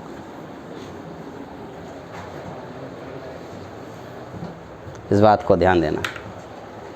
अंधेरे और उजाले का यानी कि सनलाइट के प्रेजेंस में और डार्क में अगर रिएक्शन हो रहा है तो दोनों का अलग अलग प्रोडक्ट बनेगा, जबकि रिएक्टिंग स्पीसीज भले ही सेम हो। आइए देखते हैं, इस पर भी एक क्वेश्चन मैं आपको दे देता हूँ, क्वेश्चन नंबर 9 और क्वेश्चन नंबर 10।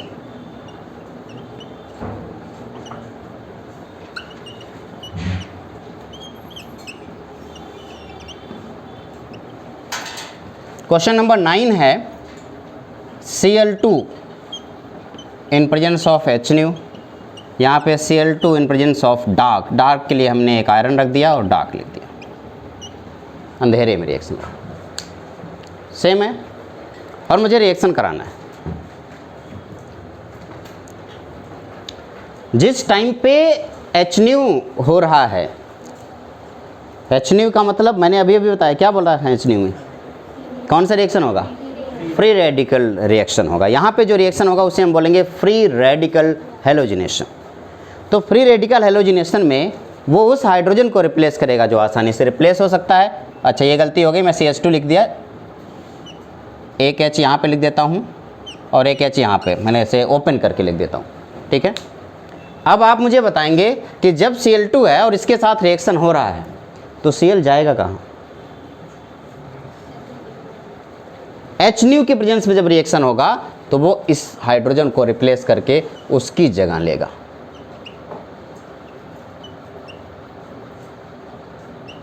और अगर डार्क में रिएक्शन हो रहा है तो वही सेम प्रोसेस है, ये प्लस एम इफेक्ट शो करता है, तो प्लस एम वाला ऑर्थो पैरा डायरेक्टिंग होता है। बोलो बेटा, प्लस एम माइनस एम नहीं है, ठीक है। तो क्या हो जाएगा, एक Cl यहाँ बनेगा और एक Cl।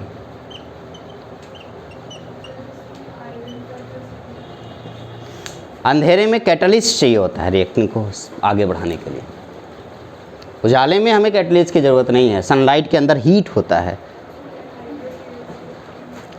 एनहाइड्रस Cl हम अगर नहीं लिए तो, अगर आप एनहाइड्रस Cl तो नॉर्मल रिएक्शन जैसा हो रहा हो तो होगा ही, वो तो वही होगा। नहीं अगर नहीं आप समझ नहीं पा रहे हैं। जब भी कभी आप अंधेरे में रिएक्शन करा रहे हो, जब एनहाइड्रस Cl रिएक्शन ले रहे हो तो नॉर्मल वो ऐसे होगा, उजाले में हो चाहे अंधेरे में, कोई फ़र्क नहीं पड़ता। लेकिन अगर आप उजाले में रिएक्शन करा रहे हो सनलाइट में और कुछ भी नहीं डाल रहे हो तो फ्री रेडिकल हैलोजिनेशन होता है और ये प्रोडक्ट बनेगा। और अगर आपने डार्क में रिएक्शन कराया तो आपको कोई आयरन या कोई भी मेटल डालना पड़ेगा ताकि रिएक्शन हो सके आगे, और उस केस में वैसा ऑर्थो पैरा सब्स्टिट्यूशन होगा। ये बातें भी आप साथ में ध्यान दे करके चलेंगे, क्योंकि ऐसा क्वेश्चन आता है तो फिर दिक्कत आ जाती है। तो ये रहा बेटा आपका हैलोजिनेशन जो मैंने अभी अभी आपको क्लियर कराया। फिर से बताओ, फिर से अब मैं उन पांच चैप्टर का नाम लेता हूँ जो 5 चैप्टर स्टार्टिंग में आपको लिखाया गया था। सबसे पहला है हाइड्रोकार्बन। हाइड्रोकार्बन में अगर मुझे हैलोजिनेशन कराना है तो क्या देखना पड़ेगा? 3 डिग्री, 2 डिग्री और 1 डिग्री हाइड्रोजन देखना होगा।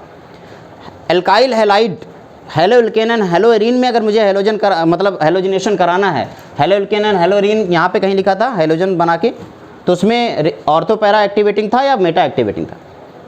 हेलोजन वाले में ऑर्थो पैरा, तो कौन से पोजीशन पे जाता था? Ortho para.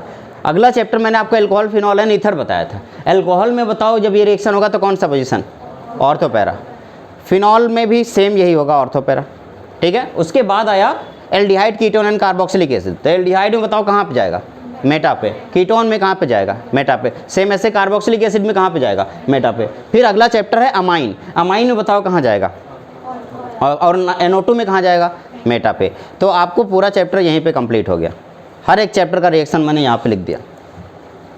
पूरी ऑर्गेनिक केमिस्ट्री के हर एक चैप्टर का एक ही जगह पे रिएक्शन एक ही टॉपिक में लिख दिया। अगला है आपका नाइट्रेशन। पहले इसे नोट करें फिर रेटिंग डालेंगे। Nitration mechanism, electrophilic substitution reaction, aromatic. मैं एरोमेटिक इलेक्ट्रोफिलिक सब्स्टिट्यूशन रिएक्शन का मैकेनिज्म करा देता हूं ताकि आप लोगों को क्वेश्चंस में दिक्कत ना हो। मैंने बेंजीन लिख लिया, ध्यान से सुनना बेटा। यह है बेंजीन। सबसे पहला काम क्या होगा? बेंजीन के पास एक हाइड्रोजन यहाँ पे है, एक हाइड्रोजन यहाँ पे है, एक हाइड्रोजन यहाँ पे है, एक हाइड्रोजन यहाँ पे, एक हाइड्रोजन यहाँ पे, एक हाइड्रोजन यहाँ पे। क्या किसी को इलेक्ट्रोमेरिक इफेक्ट याद आ रहा है? देखो ही तो होगा। डबल बॉन्ड टूट जाएगा। किसकी वजह से? जब कोई रिएजेंट अटैक करेगा तो उसकी वजह से डबल बॉन्ड घूमता है और बताता है कि तुम्हें कहाँ अटैक करना चाहिए। यही ना, यही तो इलेक्ट्रोमेरिक इफेक्ट है।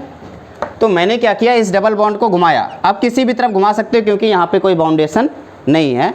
तो जैसे इसके ऊपर Cl+ अटैक करने वाला है, Cl+ का मतलब अभी इलेक्ट्रोफाइल लिख लूँ, कोई भी इलेक्ट्रोफाइल इसके ऊपर अटैक करने वाला है, तो उस इलेक्ट्रोफाइल, पहले इलेक्ट्रोफाइल आया, घूम रहा है इधर उधर, अब वो समझ नहीं पा रहा भैया हर एक कार्बन एक जैसे हैं, मैं अटैक कहाँ करूँ। फिर इस वाले डबल बॉन्ड ने क्या किया, अपने आप को घुमा करके बता दिया कि भैया तुझे अटैक कहाँ करना है। जैसे ये कार्बन इधर घूमेगा, इस वाले पे नेगेटिव चार्ज आएगा और इसके ऊपर कौन सा चार्ज आएगा? बताओ। जैसे ये नेगेटिव चार्ज इसको दिखा, इलेक्ट्रोफाइल किस पर अटैक करेगा? नेगेटिव पे या पॉजिटिव पे? नेगेटिव पे। ये इलेक्ट्रोफाइल इस नेगेटिव पे अटैक कर दिया। और जैसे इसने नेगेटिव पे अटैक किया, ये पहला स्टेप है जिसे आप अटैक ऑफ न्यूक्लियोफाइल बोल रहे हो। हालांकि चूँकि आप सभी लोग ड्रॉप कर रहे हो और आपको सिंपली नीट और जेई से मतलब है, बोर्ड में कुछ लिखना नहीं, तो इसलिए स्टेप्स नहीं बता रहा हूँ कि लिखना क्या है, क्योंकि बोर्ड में तो स्टेप होते हैं, बहुत सारे स्टेप लिखने होते हैं। अभी यहाँ पे 4 ऑप्शन है, एक ऑप्शन टिक करना है, क्योंकि स्टेप वाइज करने लगोगे तो सदियाँ बीत जाएंगी, आप क्वेश्चन नहीं सॉल्व कर पाओगे। तो डबल बॉन्ड इधर घुमाया, इसके ऊपर ये अटैक किया, तो क्या यहाँ पे ई आ जाएगा बेटा? हाँ या ना? और इसके ऊपर कौन सा चार्ज? पॉजिटिव। ये वाला बॉन्ड टूट चुका है, 2 बॉन्ड बचे हैं, ये और ये। यहाँ तक कोई दिक्कत? यहाँ तक आसान है। पहला काम क्या हुआ, इलेक्ट्रोफाइल इधर उधर घूम रहा था, समझ नहीं पा रहा था अटैक कहाँ करूँ। मदद किसने की? इलेक्ट्रोमेरिक इफेक्ट ने। इलेक्ट्रोमेरिक इफेक्ट की वजह से ये बॉन्ड ऐसे घूमा। आपने कहा वही क्यों? मेरी मर्जी। ये भी हो सकता था, ये भी हो सकता था, वो तो कुछ भी हो सकता था ना। आप कोई भी, क्योंकि एक जैसा है तो कहीं से भी आप बॉन्ड रोटेट करा सकते हो। मैंने बॉन्ड इधर घुमाया, यहाँ पे लाया माइनस, यहाँ पे लाया प्लस। आप ये घुमा सकते हो या आप कोई यहाँ पे घुमा सकता है, आपकी मर्जी। यहाँ पे माइनस आया, इस E+ को इसके ऊपर अटैक कराया।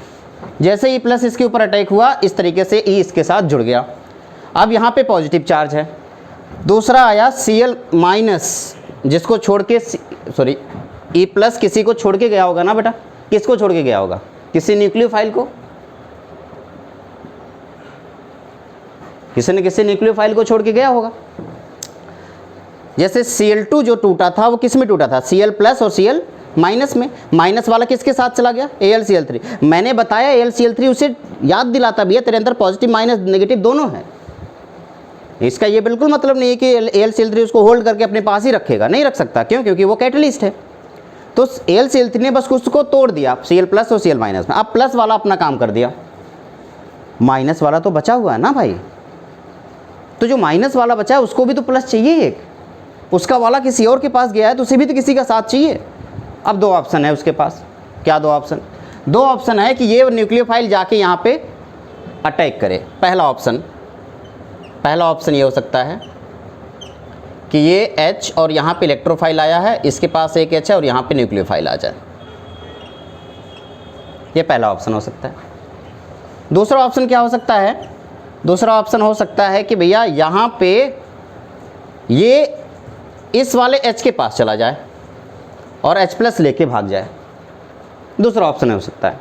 अगर ये इस H+ के पास जाता है और H+ को लेके भाग जाता तो यहाँ पे क्या आएगा, और नेगेटिव पॉजिटिव मिलके क्या करेंगे? तो दूसरा वाला ऑप्शन ये है आपके पास। यहाँ बॉन्ड बन गया, अब यहाँ पे E रहा और ये H, ये H, ये H, ये H और ये H, और साथ में न्यूक्लियोफाइल किसके साथ निकल लिया? H के साथ। आपके पास दो ऑप्शंस थे, क्या लगता है कौन सा वाला ऑप्शन ज़्यादा बेटर है, सेकंड या फर्स्ट? सेकंड। तो फर्स्ट में क्या कांटे लगे? क्या दिक्कत है फर्स्ट में? फर्स्ट में क्या दिक्कत है बेटा?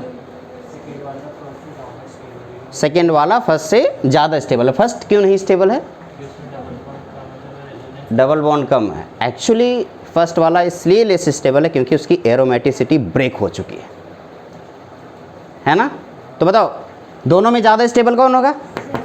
तो यानी कि ये एरोमेटिसिटी इसकी बनी हुई है, इसलिए ये रिएक्शन ये वाला पाथ फॉलो नहीं करेगा, बल्कि कौन सा पाथ फॉलो करेगा?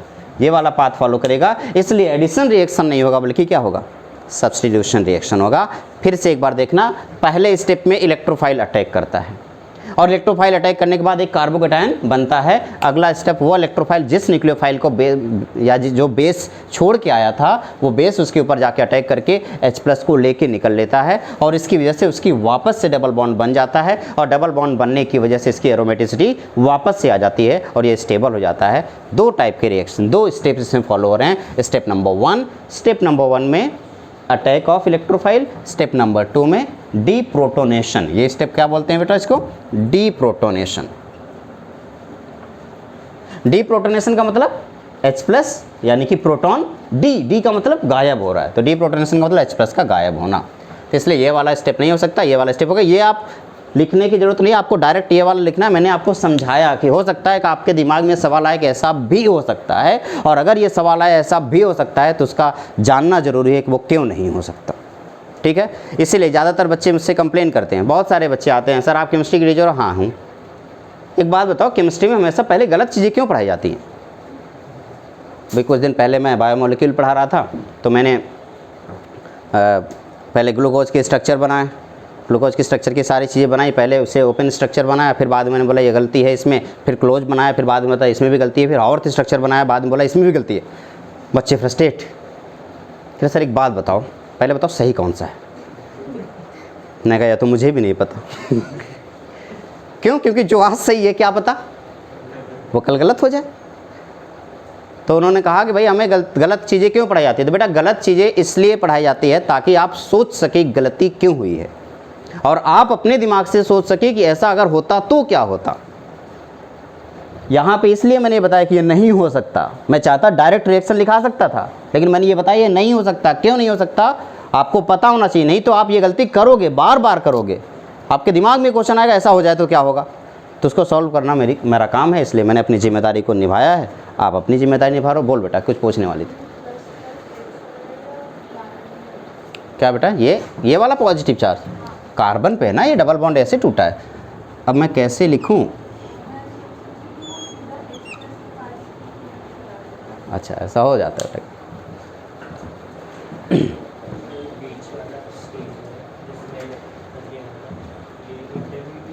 हाँ ये इंटरमीडिएट पॉजिटिव चार्ज।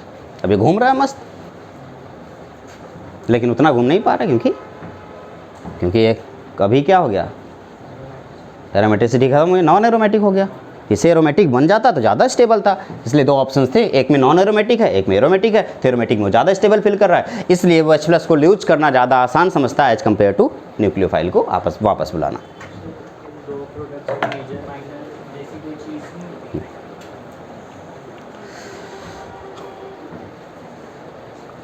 अगर पोजीशन अलग अलग होता, देखो मेजर माइनर कब आता है ये भी क्लियर कर लो कि कब आता है मेजर, कब आता है माइनर। पोजीशन अगर अलग अलग होता है एक ही चीज़ के ऐड करने की, रिएक्शन एक ही है बट उसकी पोजीशन बदल रही है, तो मेजर और माइनर होगा और दोनों चांसेस बनेंगे।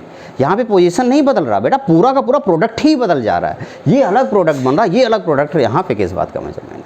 यहाँ पे तो वही बनेगा जो प्रोडक्ट स्टेबल होगा। ठीक है, तो मैं इसको हटा देता हूँ। ये लो हटा दिया, आपको नोट नहीं करना, आपको डायरेक्ट ये नोट करना, बस पता होना चाहिए कैसे होगा। ये होगा आपका क्या रहा ये, मैकेनिज्म ऑफ ESR यानी कि इलेक्ट्रोफिलिक सब्स्टिट्यूशन रिएक्शन। अगला हमारा इलेक्ट्रोफिलिक सब्स्टिट्यूशन रिएक्शन है नाइट्रेशन। हेडिंग डालेंगे सब लोग।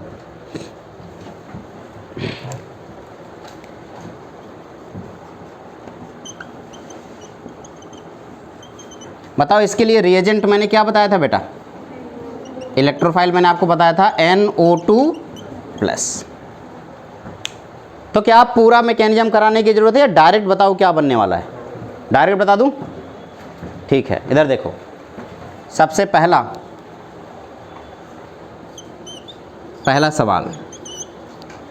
अच्छा भैया, HNO3 का अटैक होता है, अटैकिंग रिएजेंट NO2+ है, लेकिन रिएजेंट कौन है, रिएक्टेंट कौन है? HNO3। HNO3 से OH- अलग होता है, NO2+ अलग होता है, और वही NO2+ अटैक करता है। ठीक है ना? लेकिन यहाँ पे भी कैटलिस्ट कोई ना कोई होना चाहिए। यहाँ पे जो कैटलिस्ट होता है वो H2SO4 होता है। HNO3 का रिएक्शन H2SO4 की प्रेजेंस में जब बेंजीन के साथ होगा तो अटैकिंग रिएजेंट कौन बनेगा? इलेक्ट्रोफाइल क्या है बेटा? NO2+। आपको बताना है, अब आपको मैंने बता दिया कि कौन अटैक करेगा, आपको बताना कहाँ अटैक होगा। कहीं पर भी? पक्का?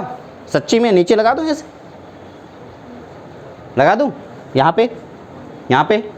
अच्छा, कहाँ लगेगा?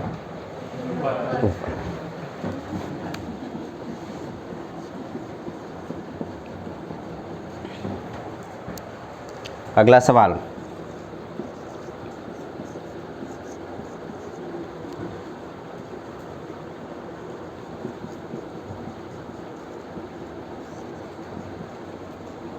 जल्दी बता बेटा।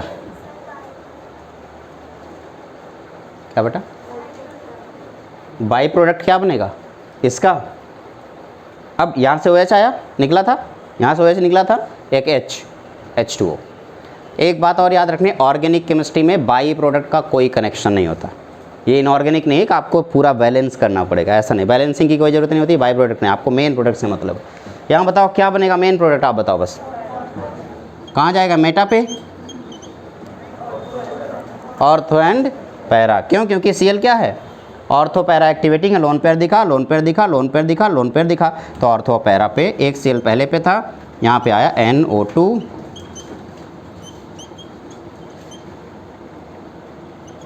NO2। बताओ मेजर कौन होगा, माइनर कौन होगा?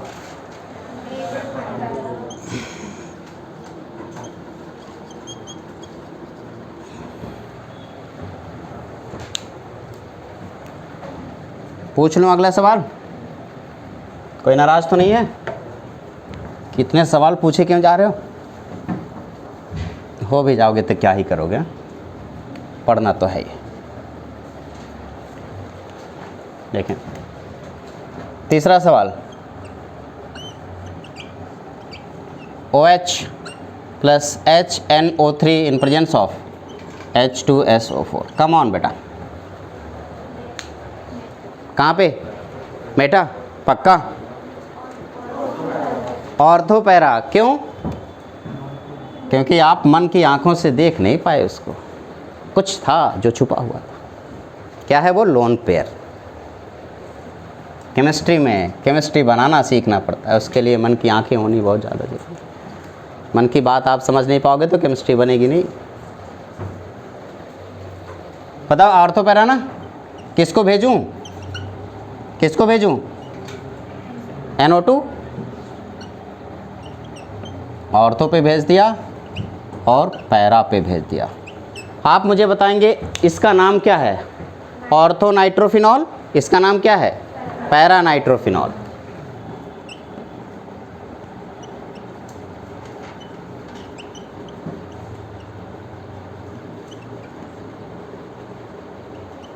थोड़ा सा लीक से हटके एक सवाल पूछ लूं क्या? यहीं पे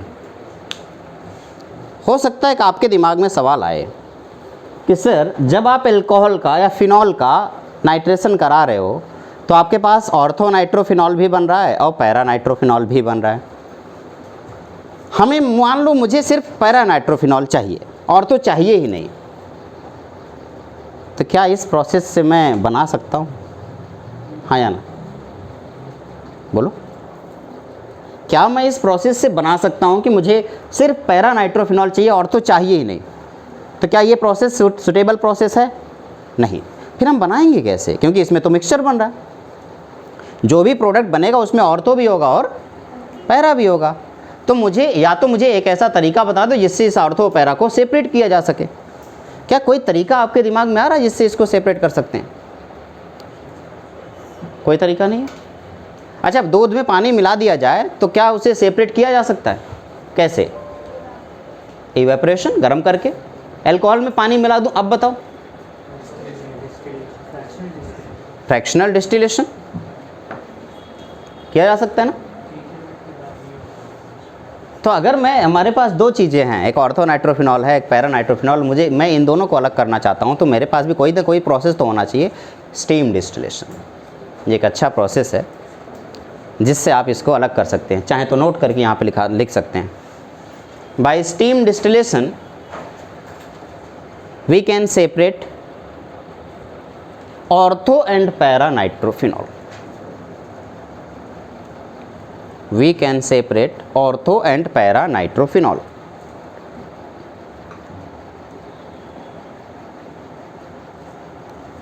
From steam distillation we can separate ortho and para nitrophenol. अब हो सकता है कि आपके दिमाग में फिर से सवाल आया, ऐसा क्यों, क्या रीजन है? बोल बेटा। पैरा की बॉन्डिंग बॉइलिंग पॉइंट ज़्यादा होगा। क्या रीज़न है ज़्यादा होने का? ज़्यादा स्टेबल है। और कोई? हाइड्रोजन बॉन्डिंग, वेरी गुड, लिखेंगे due to intermolecular hydrogen present in para nitrophenol. Due to intermolecular hydrogen present in para nitrophenol. तो पैरा नाइट्रोफिनॉल में कौन सा हाइड्रोजन बॉन्डिंग होता है? इंटरमॉलिक्यूलर। और इंटरमॉलिक्यूलर हाइड्रोजन बॉन्डिंग होने से, याद करो, chemical bonding, intermolecular hydrogen bonding होने से क्या मॉलिक्यूल का वोलेटिलिटी डिक्रीज कर जाता है, और अगर वोलेटिलिटी डिक्रीज कर गया तो बॉइलिंग पॉइंट इंक्रीज कर जाता है। याद करो, मैंने आपको एक एग्जाम्पल दिया था। मैंने कहा था मान लो नंदनी यहाँ पे बैठी है, मुझे इसे उठा के बाहर फेंकना है। मैं उठा पाऊंगा इसको या खुद ही उठ जाऊंगा? इतनी भारी नहीं है, उठा लूँगा। मैं इसको उठा के मान लो ऐसे बाहर फेंक दिया। इवेपोरेशन का सिंपल सा मतलब क्या होता है? वोलेटिलिटी का मतलब क्या होता है? जो लिक्विड फॉर्म में वो किस में कन्वर्ट हो जाए? आइसोलेट हो जाए और वेपर फॉर्म में चला जाए। ये अभी लिक्विड फॉर्म में है।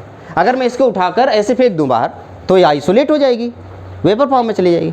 लेकिन सोचो, अगर ये बगल वाले स्टूडेंट के हाथ पकड़ के बैठे, वो अपने बगल वाले सब एक दूसरे का हाथ पकड़ के बैठे हैं, अब मुझे एक को उठाना हो तो क्या करूँगा? मुझे पूरी क्लास उठानी पड़ेगी, क्योंकि सब एक दूसरे का हाथ पकड़ के बैठे हो। मैं ही उठ जाऊँगा। उठा पाऊँगा क्या? नहीं उठा पाऊँगा। यहाँ पे इवेपोरेशन होगा ही नहीं, और जब इवेपोरेशन नहीं होगा तो बॉइलिंग पॉइंट अपने आप बहुत ज़्यादा बढ़ गया। मुझे बहुत ज़्यादा मेहनत लगानी होगी उसको इवेपोरेट करने के लिए। तो अगर इंटरमॉलिक्यूलर हाइड्रोजन बॉन्डिंग है तो बॉइलिंग पॉइंट ज़्यादा या कम? ज़्यादा। क्यों? क्योंकि वोलेटिलिटी कम, इवेपोरेशन कम। तो नोट करके आप चाहें तो इस पॉइंट को यहाँ पे वापस से लिख लेंगे। माना कि केमिकल बॉन्डिंग में लिखा था, फिर से लिख लेंगे। Intermolecular hydrogen bonding decreases volatility. Intermolecular hydrogen bonding decreases volatility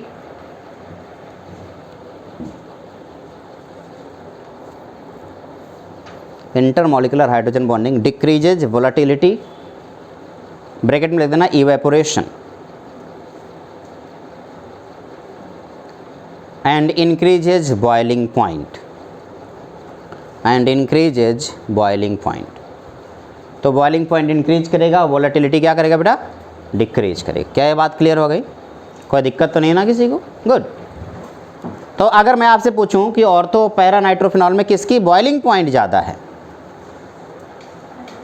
para nitrophenol का बॉइलिंग पॉइंट ज़्यादा है।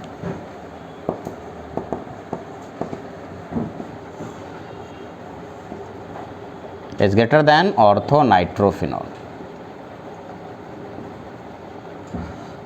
सोचो अगर यही नंदनी किसी दूसरे का हाथ पकड़ने के बजाय अपना खुद का हाथ पकड़ के ऐसे बैठी होती तो क्या बॉइलिंग पॉइंट पे इफेक्ट आता? नहीं आता ना। यानी कि कौन सी bonding? Intramolecular hydrogen bonding. Intramolecular hydrogen bonding boiling point को कभी नहीं बढ़ाता बल्कि कम और कर देता है, सरफेस एरिया को डिक्रीज करके। हालांकि कम जितना होता है वो ज़्यादा बहुत माइनर होता है, जो कम होता है, इसलिए हम उस पर ज़्यादा इफेक्ट नहीं देते हैं। लेकिन पैरा नाइट्रोफिनॉल में इंटरमोलिकुलर हाइड्रोजन बॉन्डिंग होती है जिसकी वजह से बॉइलिंग पॉइंट बढ़ जाता है, और बॉइलिंग पॉइंट के बीच में अंतर आने की वजह से हम स्टीम डिस्टिलेशन की मदद से उसको सेपरेट कर सकते हैं।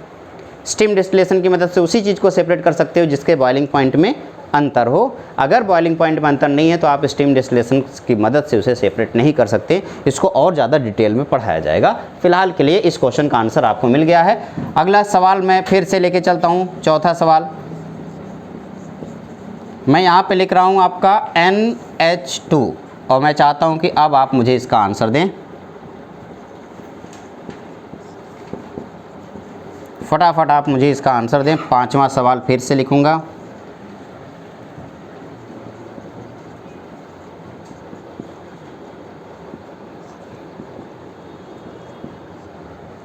छठवां सवाल फिर से।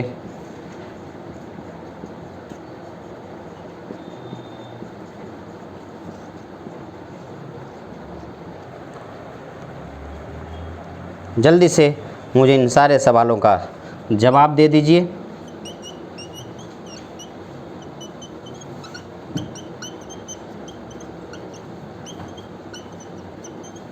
बस आपको बताना है अटैकिंग रीजन कौन है। सबको पता कौन है? NO2+। यानी कि जुड़ेगा कौन? NO2।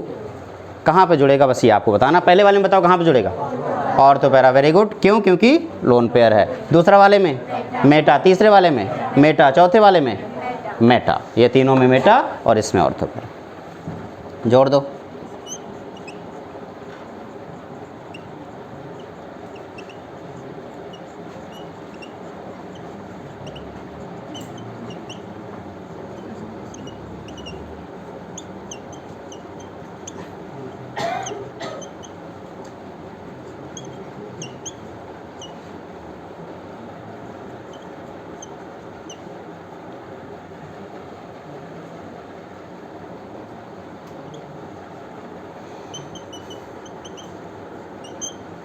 उल्टा लिख दिया क्या बेटा? ये मेटा है। हाँ, एक ही प्रोडक्ट इसमें।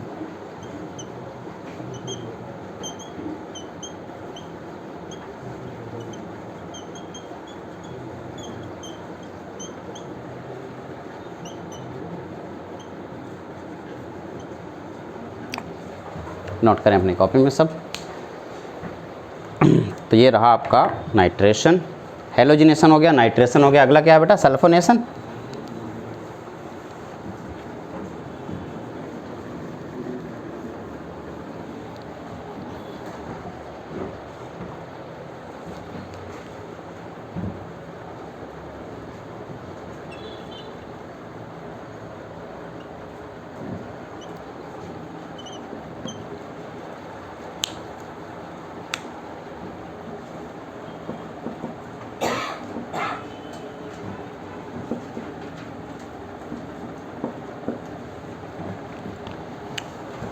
अगला है सल्फोनेशन।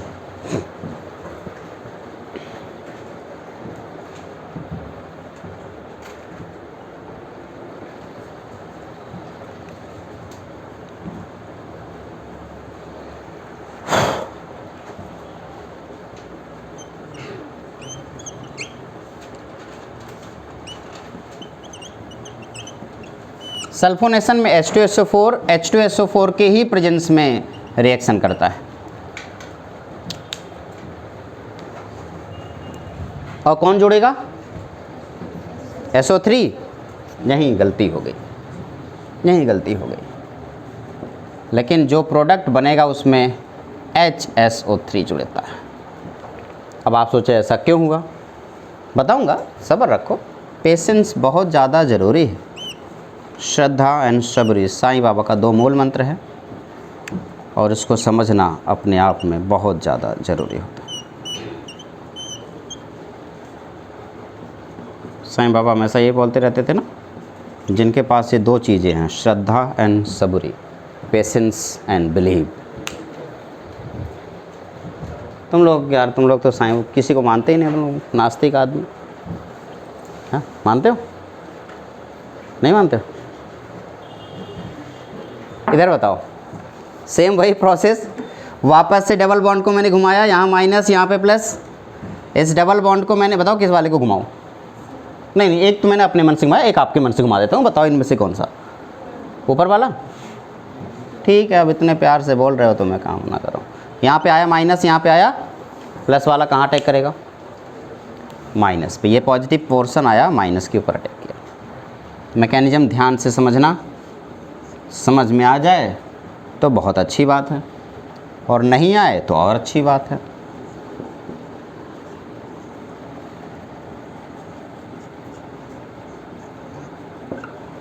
देखो बेटा, पॉजिटिव चार्ज कहाँ आया? इस वाले हाइड्रोजन के यहाँ।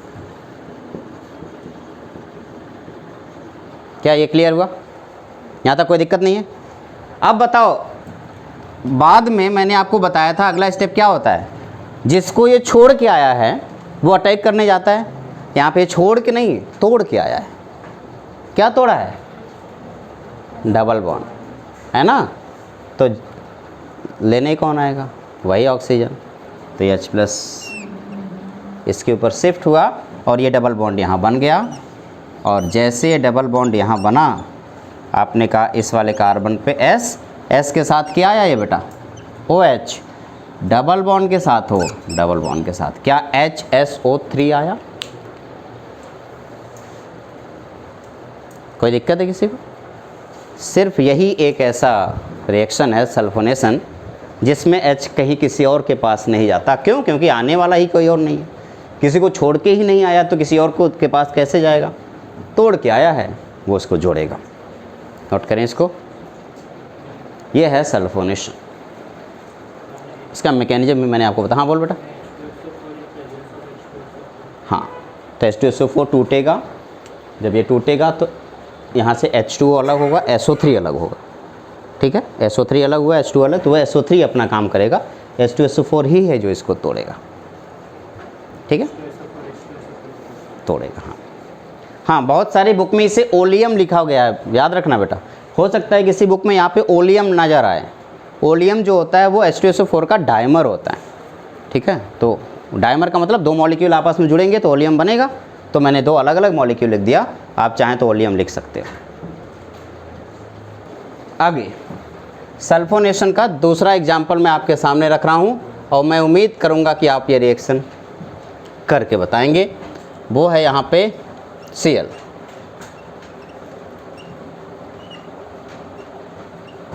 हो सकता है ओलियम लिखा नजर आए, कोई बात नहीं। बताओ,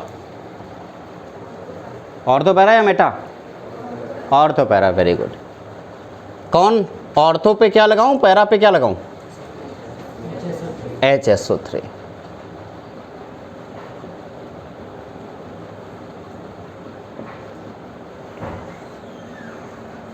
तीसरा सवाल, अगला चैप्टर।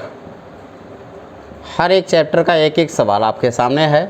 मैंने बोला ना, कोई भी चैप्टर ऐसा नहीं होगा जिस चैप्टर में क्वेश्चन ना दिया जाए। बताओ, ऑर्थो पैरा या Meta? Ortho para, very good. Double lone pair है ना, तो लोन पेयर क्या करेगा? Ortho para.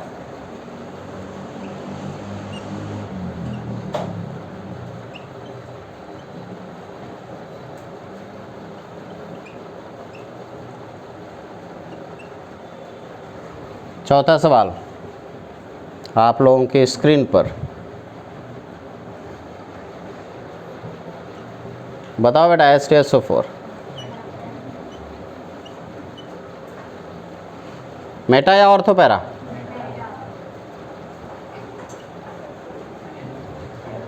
अच्छा, गलती लिख दिया, HSO3 लिखना था मुझे। पांचवा, गलतियां तो बेटा इंसानों से ही होती है ना।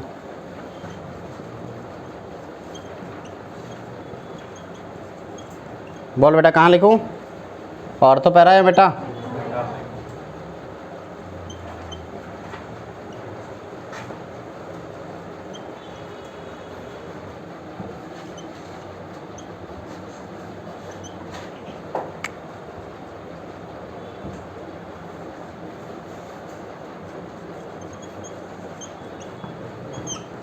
बोल बेटा ऑर्थो पैरा है बेटा? ऑर्थो एंड पैरा,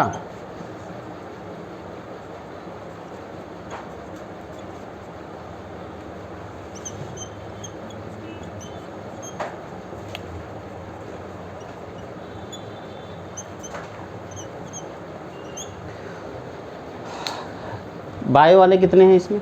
मतलब सभी है एक दो को छोड़ के। तो क्या आप लोगों को कभी किसी ज़माने में बायो में अमीनो एसिड पढ़ाया गया था?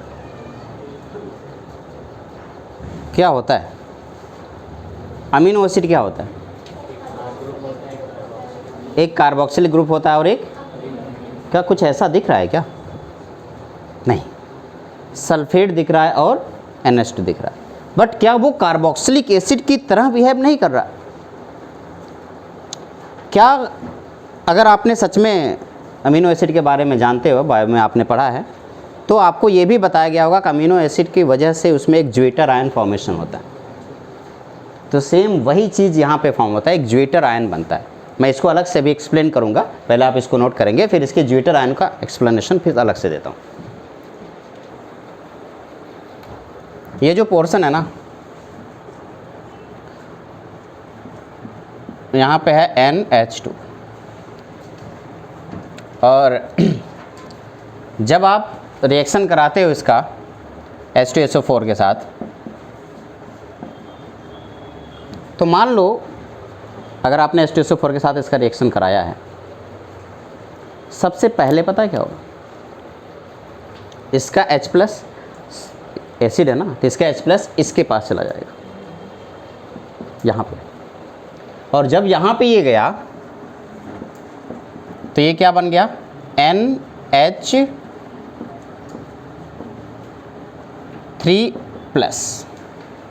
क्या ऐसा हुआ? सोचो ज़रा, हो सकता है या नहीं? आपने कहा ऐसा क्यों बना? क्योंकि इसके पार क्या है? लोन पेयर, और NH2 क्या लेविस एसिड है या लेविस बेस? लेविस बेस, और जो बेस होता है वो H+ एक्सेप्टर होता है। अभी तक जितनी भी चीज़ें थी वो लेविस बेस नहीं थी, लेकिन NH2 लेविस बेस है, ये RNH2 है ना, तो लेविस बेस है, तो ये H+ को एक्सेप्ट करता है, तो ये बनता है NH3+। बचा क्या? बचा HSO4। जब ये HSO4 अटैक करता है, उस केस में एक आयन क्रिएट होता है, ज्वेटर आयन। जब मैं आपको ये चैप्टर पढ़ा रहा हूँ अमाइन, तो उस केस में इसके बारे में डिटेल में डिस्कस कराऊंगा। इस NH3+ की वजह से मान लो इसका जो पैरा पोजीशन, पहले ऑर्थो पोजीशन पे क्रिएट करके बता देता हूँ। यहाँ पे S, यहाँ पे O के ऊपर minus, double bond O, double bond है। क्या सल्फोनेशन इसी तरीके से होता था? बताओ, एक कंपाउंड जो तैयार हुआ, इसमें एक पॉजिटिव चार्ज भी है और एक नेगेटिव चार्ज भी है, तो वही तो होता है ज्वेटर आयन। ज्वेटर आयन का सिंपल सा मतलब क्या होता है? एक अकेला कंपाउंड जिसमें पॉजिटिव चार्ज भी हो और नेगेटिव चार्ज भी हो, उसे ज्वेटर आयन बोलते हैं। यही तो होता है ज्वेटर आयन। बायो वाले स्टूडेंट जानते हैं, मैथ वाले भी जान लें कि अगर कोई एक कंपाउंड है जिसमें पॉजिटिव और नेगेटिव दोनों चार्ज है, तो वो ज्वेटर आयन कहलाएगा। अब उसके बाद भैया अपना H+, ये जो अमाइन है, ये अपना H+ इसको दे करके इसको NH2 और HSO3 बना सकता है। ऐसे सेम यही काम जो ऑर्थो में हुआ वो किस में हो सकता है? पैरा में भी हो सकता है। यही मैं एक बार दूसरा एग्जांपल यहाँ पे ले लेता हूँ, मतलब एग्जांपल यही है। इसका दूसरा प्रोडक्ट NH3+ है और पैरा पोजीशन पे है SO-, double bond O, double bond O। अब बताओ, इसका जो एक H है एक्स्ट्रा, ये जो एक H एक्स्ट्रा है वो इसके पास आया, और उसकी वजह से यहाँ पे आया NH2 और ये आया HSO3। तो भैया जो HSO3 है ना, ये HSO3 बनने से पहले एक ज्वेटर आयन बना था। यही रीज़न है कि जब भी कभी हम किसी नाइट्राइल ग्रुप, हम अमाइन ग्रुप का सल्फोनेशन कराते हैं तो उस अमाइन ग्रुप के सल्फोनेशन में एक ज्विटर आयन फॉर्मेशन होता है। बहुत ही फेमस क्वेश्चन है कि ज्विटर आयन फॉर्मेशन किस सल्फोनेशन में होता है, किस कंपाउंड के सल्फोनेशन में होगा। तो हमेशा याद रखेंगे ज्विटर आयन तभी बनेगा जब NH ग्रुप होगा। जैसे कि आप लोगों ने बायोमोलिक्यूल में देखा था, बायोमोलिक्यूल में आप लोगों को अमीनो एसिड पढ़ाया गया था, तो उसमें एक एसिड था और एक अमाइन ग्रुप था और इस वजह से वहाँ ज्विटर आयन बन रहा था। सेम ऐसा यहाँ पर भी NH2 है तो यहाँ पे ज्विटर आयन बन रहा है। क्या यहाँ पे कोई दिक्कत है किसी को? नहीं है ना, नोट करेंगे ये। इस तरीके से आपने सल्फोनेशन भी देख लिया। विहान ने एक बहुत ही अच्छा सवाल पूछा है कि अगर सर ऐसा हुआ, आप कह रहे हो कि जब H+ से यहाँ से जो H2SO4 का जो H+ है वो H+ अगर NH2 के पास चला गया और NH3+ बन गया, फिर आप ये कैसे कह सकते हो कि ऑर्थो पैरा एक्टिवेटिंग? अब ये NH3+ बन गया, ये तो मेटा एक्टिवेटिंग हो गया ना, फिर आपने ऑर्थो पैरा पे ये काम क्यों कराया? ये चीज़ मैं नाइट्रेशन, एक्सेप्शनल केस में नाइट्रेशन वाले में वापस जाता हूँ। जब मैं ये चीज़ नाइट्रेशन में कराया था, NH2 + HNO3 gives H2SO4, उस केस में भी ये चीज़ होना चाहिए, लेकिन मैंने चूँकि एक्सेप्शनल केस था इसलिए मैंने लिखा है नहीं वहाँ पे।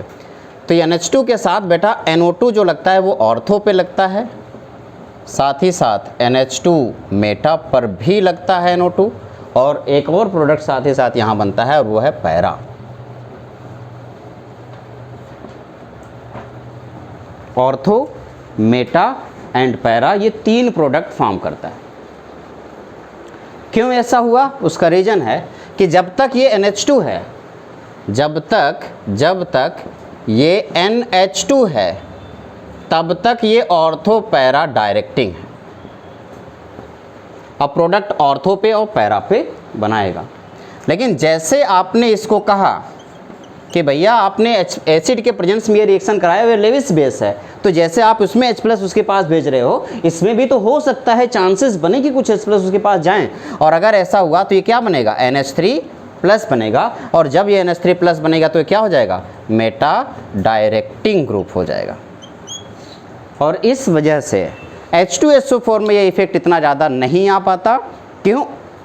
उसका रीज़न है क्योंकि ये जो ग्रुप है ये बहुत बड़ा ग्रुप है, बल्कि ग्रुप है, इसलिए ऑर्थो और मेटा पोजीशन पे इसका इफेक्ट बहुत कम होता है, बहुत ज़्यादा अनस्टेबल फील करता है। सबसे ज़्यादा स्टेबिलिटी इसकी पैरा पोजीशन पे आती है। बट NO2 ग्रुप उतना सफिशिएंट अमाउंट में इतना बड़ा नहीं है, क्योंकि उसके पास सिर्फ 2 ही ऑक्सीजन, यहाँ पे 3 ऑक्सीजन थे, और इस वजह से उसके ऑर्थो भी बनता है, मेटा भी बनता है और पैरा बनता है। पैरा जो बनेगा वो 51% बनेगा, ये बनेगा 2%। बस बेटा कोई मुझे बताएगा कितना परसेंट बच गया? 47% मेटा बनता है, इसलिए सबसे लेस अमाउंट में ऑर्थो बनता है। इसको अपनी कॉपी में नोट कर लेंगे। बहुत ही प्यारा सवाल था, इनका सवाल आया, मुझे क्वेश्चन कॉन्सेप्ट याद आ गया और मैंने पढ़ा दिया। सवाल इसलिए ज़्यादा ज़रूरी होते हैं, क्लास में बैठें तो आपके दिमाग में अगर कोई सवाल हो तो आप ज़रूर पूछें, ताकि टीचर अगर कोई कॉन्सेप्ट स्किप कर रहा है तो वो उसे उस टाइम पे कंसिडर कर ले।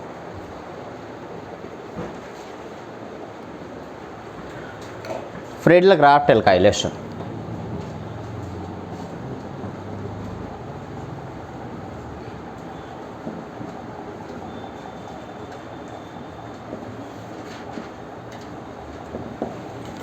फ्रीडल-क्राफ्ट एल्काइलेशन, ये हमारा अगला रिएक्शन है। देखेंगे इसमें नाम क्या है बेटा? एल्काइलेशन ना, तो अटैक कौन करने वाला है? एल्काइल। तो रिएजेंट इसमें क्या है? इलेक्ट्रोफाइल R+, यानी कि एल्काइल ग्रुप। मान लो यहाँ पे मैं एक रिएक्शन लेके चलता हूँ। इसका रिएक्शन मैंने किया CH3Cl के साथ in presence of anhydrous AlCl3, ये है लेविस एसिड।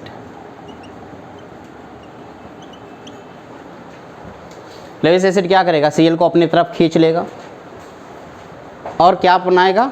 R+ बनाएगा, यही तो बनाएगा, और पॉजिटिव चार्ज अटैक करेगा, CH3+ अटैक करेगा। अब बताओ कहाँ पे अटैक करेगा? कहीं पर भी? इसके लिए कोई बाउंडेशन है क्या? नहीं, कहीं पे अटैक करा दो यार, इसमें क्या सोचना। फिर आपने कहा मैं ऊपर अटैक कराऊंगा, कर लो भाई। आंसर। अगला सवाल, अगर मैं यहीं पे Cl लगा देता और सेम रिएक्शन आपसे फिर से पूछता,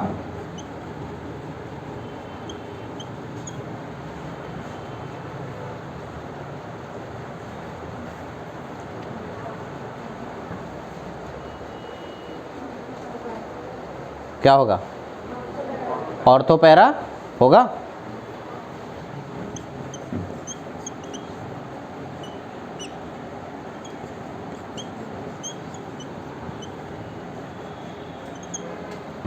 तीसरा सवाल, अगर मैं यहाँ पे NO2 लगा देता, सेम क्वेश्चन फिर से,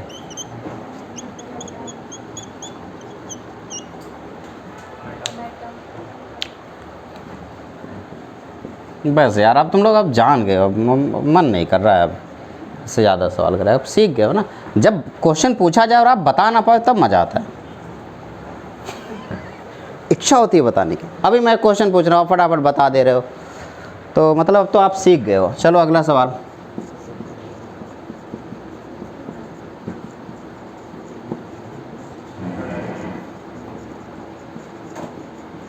बताओ बेटा।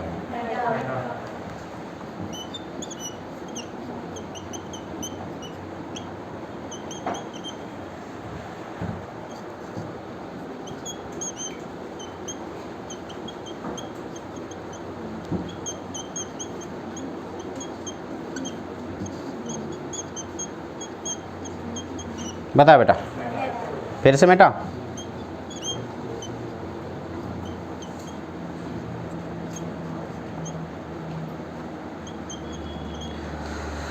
जनरली अमाइन ग्रुप और कार्बोक्सिलिक एसिड, ये दोनों फ्रीडल क्राफ्ट एल्काइलेशन शो नहीं करते जनरली। उसका रीज़न है क्योंकि कार्बोक्सिलिक एसिड की जब आप बात करोगे तो कार्बोक्सिलिक, अब आपके पास AlCl3 है, क्या है? Lewis acid. आप जिसके साथ रिएक्शन कर रहे हो वो क्या है? एसिड। तो AlCl3 को आपने लिया किस लिए था बताना जरा। चलो मैं यहाँ पे लिख देता हूँ, इसे हटा दूँ। Carboxylic acid does not give Friedel craft reaction, चाहे वो एल्काइलेशन हो चाहे एसाइलेशन। एक नोट पॉइंट लिखेंगे, carboxylic acid does not give Friedel craft reaction, चाहे एल्काइलेशन हो चाहे एसाइलेशन हो, फ्रीडल क्राफ्ट रिएक्शन नहीं देगा। अब आपने पूछा कि सर एक बार मुझे बता दो ऐसा क्यों हुआ, तो ज़रा मैं बता देता हूँ कि क्यों हुआ। अब आप इतने प्यार से पूछ रहे हो तो बता ही देता हूँ। देखो ये रिएक्शन है और मैं इसमें रिएक्शन कराना चाहता हूँ CH3Cl का in presence of anhydrous AlCl3। देखना बेटा, आपने एनहाइड्रस AlCl3 को क्यों यूज किया था? ताकि वो CH3Cl को मोटिवेट कर सके, यही तो, और अटैक करा सके। यहाँ पे आप मोटिवेशन लेने किसी के पास जाते हो और अपनी प्रॉब्लम बताते हो कि मुझे उसके साथ जुड़ना है, लेकिन मोटिवेशन नहीं आ रहा। उसने पूछा किसके साथ, आपने बताया और उसी का दिल उस पर आ गया, तो मोटिवेशन मिलेगा क्या? नहीं, वो खुद ही मोटिवेट हो गया। ये है लेविस एसिड। क्या है? Lewis acid. और इस लेविस एसिड में ये जो carbon double bond O group है, जब ये घूमता है यहाँ पे माइनस आ जाता है, ये इसी के साथ कंबाइन होकर एक सॉल्ट बना देता है। और यही काम अमाइन के साथ होगा। अमाइन क्या है? लेविस बेस, और ये है लेविस एसिड, तो रिएक्शन उसके साथ भी होगा। ऐसा नहीं कि इसके साथ रिएक्शन नहीं हो सकता है, बशर्ते आप एनहाइड्रस AlCl3 की जगह कोई और लगा दो, कुछ और यूज कर लो, तो होगा क्या? नहीं। तो आपने क्या लिखा? ये यहाँ पे होगा, क्योंकि यहाँ पे हो जाएगा, यहाँ पे हो जाएगा, यहाँ पे हो जाएगा, इसके साथ स्पेशली नहीं होता कार्बोक्सिलिक एसिड। ऐसा नहीं कि नहीं होता, मैं एकदम नहीं, जनरली मैंने बोला, जनरली। और अमाइन ग्रुप के साथ तो नहीं होगा। पूछो क्यों? अमाइन ग्रुप के साथ तो बिल्कुल नहीं होगा। क्यों नहीं होगा बेटा? NH2 और आपने CH3Cl in presence of anhydrous AlCl3 के साथ। अब बताओ ये क्या है? लेविस बेस, और ये क्या है, लेविस एसिड। अपने जैसा मिल गया तो वो इसको क्यों मोटिवेट करेगा, ये दोनों खुद ही कंबाइन हो जाएंगे ना, और जब ये दोनों खुद कंबाइन हो जाएंगे तो सॉल्ट बन जाएगा, तो क्या रिएक्शन आगे बढ़ेगा। आप चाहते हो CH3 अटैक करे, लेकिन अटैक ही नहीं कर पा रहा, क्यों, क्योंकि लेविस एसिड और लेविस बेस आपस में कंबाइन होकर के एक सॉल्ट फॉर्मेशन कर रहे हैं। तो आपने क्या लिखा, generally carboxylic acid and aniline does not give Friedel craft alkylation. आज का रिएक्शन बस यहीं तक। आज आप लोगों ने इलेक्ट्रोफिलिक सब्स्टिट्यूशन रिएक्शन पढ़ा। कितने रिएक्शन हमने देखे थे, पहले 4, कौन कौन सा, एडिशन, एलिमिनेशन, सब्स्टिट्यूशन। सब्स्टिट्यूशन में 2 रिएक्शन था, कौन कौन सा, इलेक्ट्रोफिलिक एंड न्यूक्लियोफिलिक। एक लेक्चर में मैंने पूरा इलेक्ट्रोफिलिक सब्स्टिट्यूशन आपको क्लियर कराया, अगले लेक्चर में पूरा न्यूक्लियोफिलिक सब्स्टिट्यूशन रिएक्शन आपका क्लियर होगा, और उसके बाद फिर एडिशन एंड एलिमिनेशन रिएक्शन करने के बाद जब ये चारों रिएक्शन कंप्लीट होंगे ना, तब जाके अपने दिल पे हाथ रखना और पूछना क्या आपको पूरी GOC आती है या नहीं, क्यों, क्योंकि उसी दिन GOC ख़त्म हो जाएगी। और अगर GOC आती है तो ही आगे प्रोसीड करना ऑर्गेनिक केमिस्ट्री में, और अगर नहीं आती तो वापस से फिर से यही करना। और आप देखेंगे, और अगर आपको थोड़ा बहुत भी आता है तो आगे वाले जो ऑर्गेनिक केमिस्ट्री हैं, जो बाकी 4-5 चैप्टर बचे हैं, उसमें भी आप देखेंगे 40% लगभग सिलेबस कंप्लीट हो चुका होगा GOC से ही।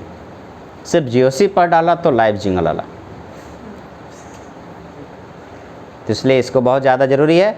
टाइम है आपके पास, सिलेबस अभी आगे नहीं बढ़ेगा। कोई भी प्रॉब्लम हो, कोई भी दिक्कत हो इन छुट्टियों में, तो आप न्यू मैम को कॉल करेंगे या फिर निकिता मैम को कॉल करेंगे।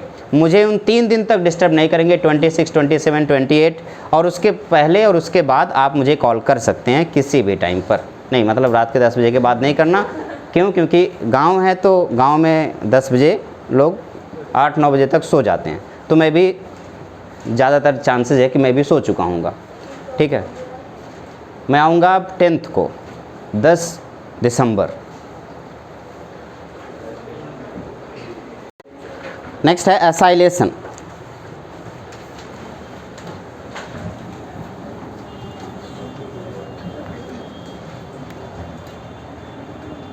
Friedel Crafts acylation.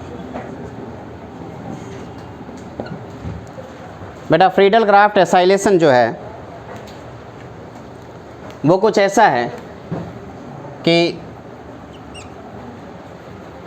Friedel Crafts acylation है, उसमें अटैकिंग रिएजेंट इस बार बस अल्काइल की जगह क्या होगा, असाइल होगा, बाकी सारी चीज़ें सेम। अब आप सोच रहे हो ये असाइल ग्रुप क्या होता है, तो ये होता है CH3C double bond O।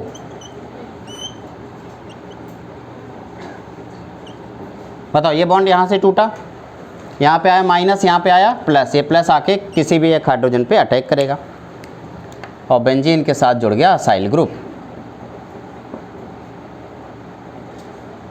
Acylation ketone बनाने का एक बेहतरीन प्रोसेस। जब आपको कीटोन पढ़ाया जाएगा, एल्डिहाइड कीटोन कार्बोक्सिलिक एसिड, उस टाइम पे प्रिपरेशन ऑफ कीटोन में ये भी एक मेथड आएगा। बाकी अब आप लोग अच्छे से समझ गए हो, जल्दी जल्दी मुझे आंसर दे देना। बताओ,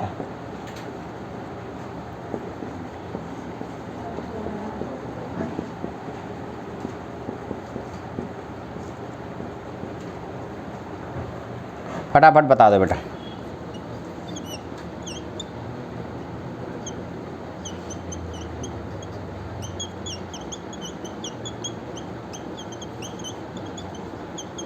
बताओ पहला वाला कहाँ पे, ऑर्थो या पैरा?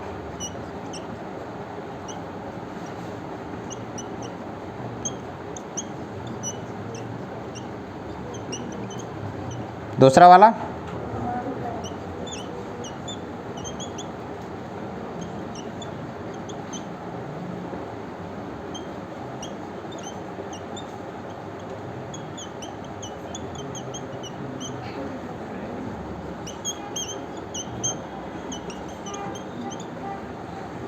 बताओ, इसमें कहाँ रखो बेटा?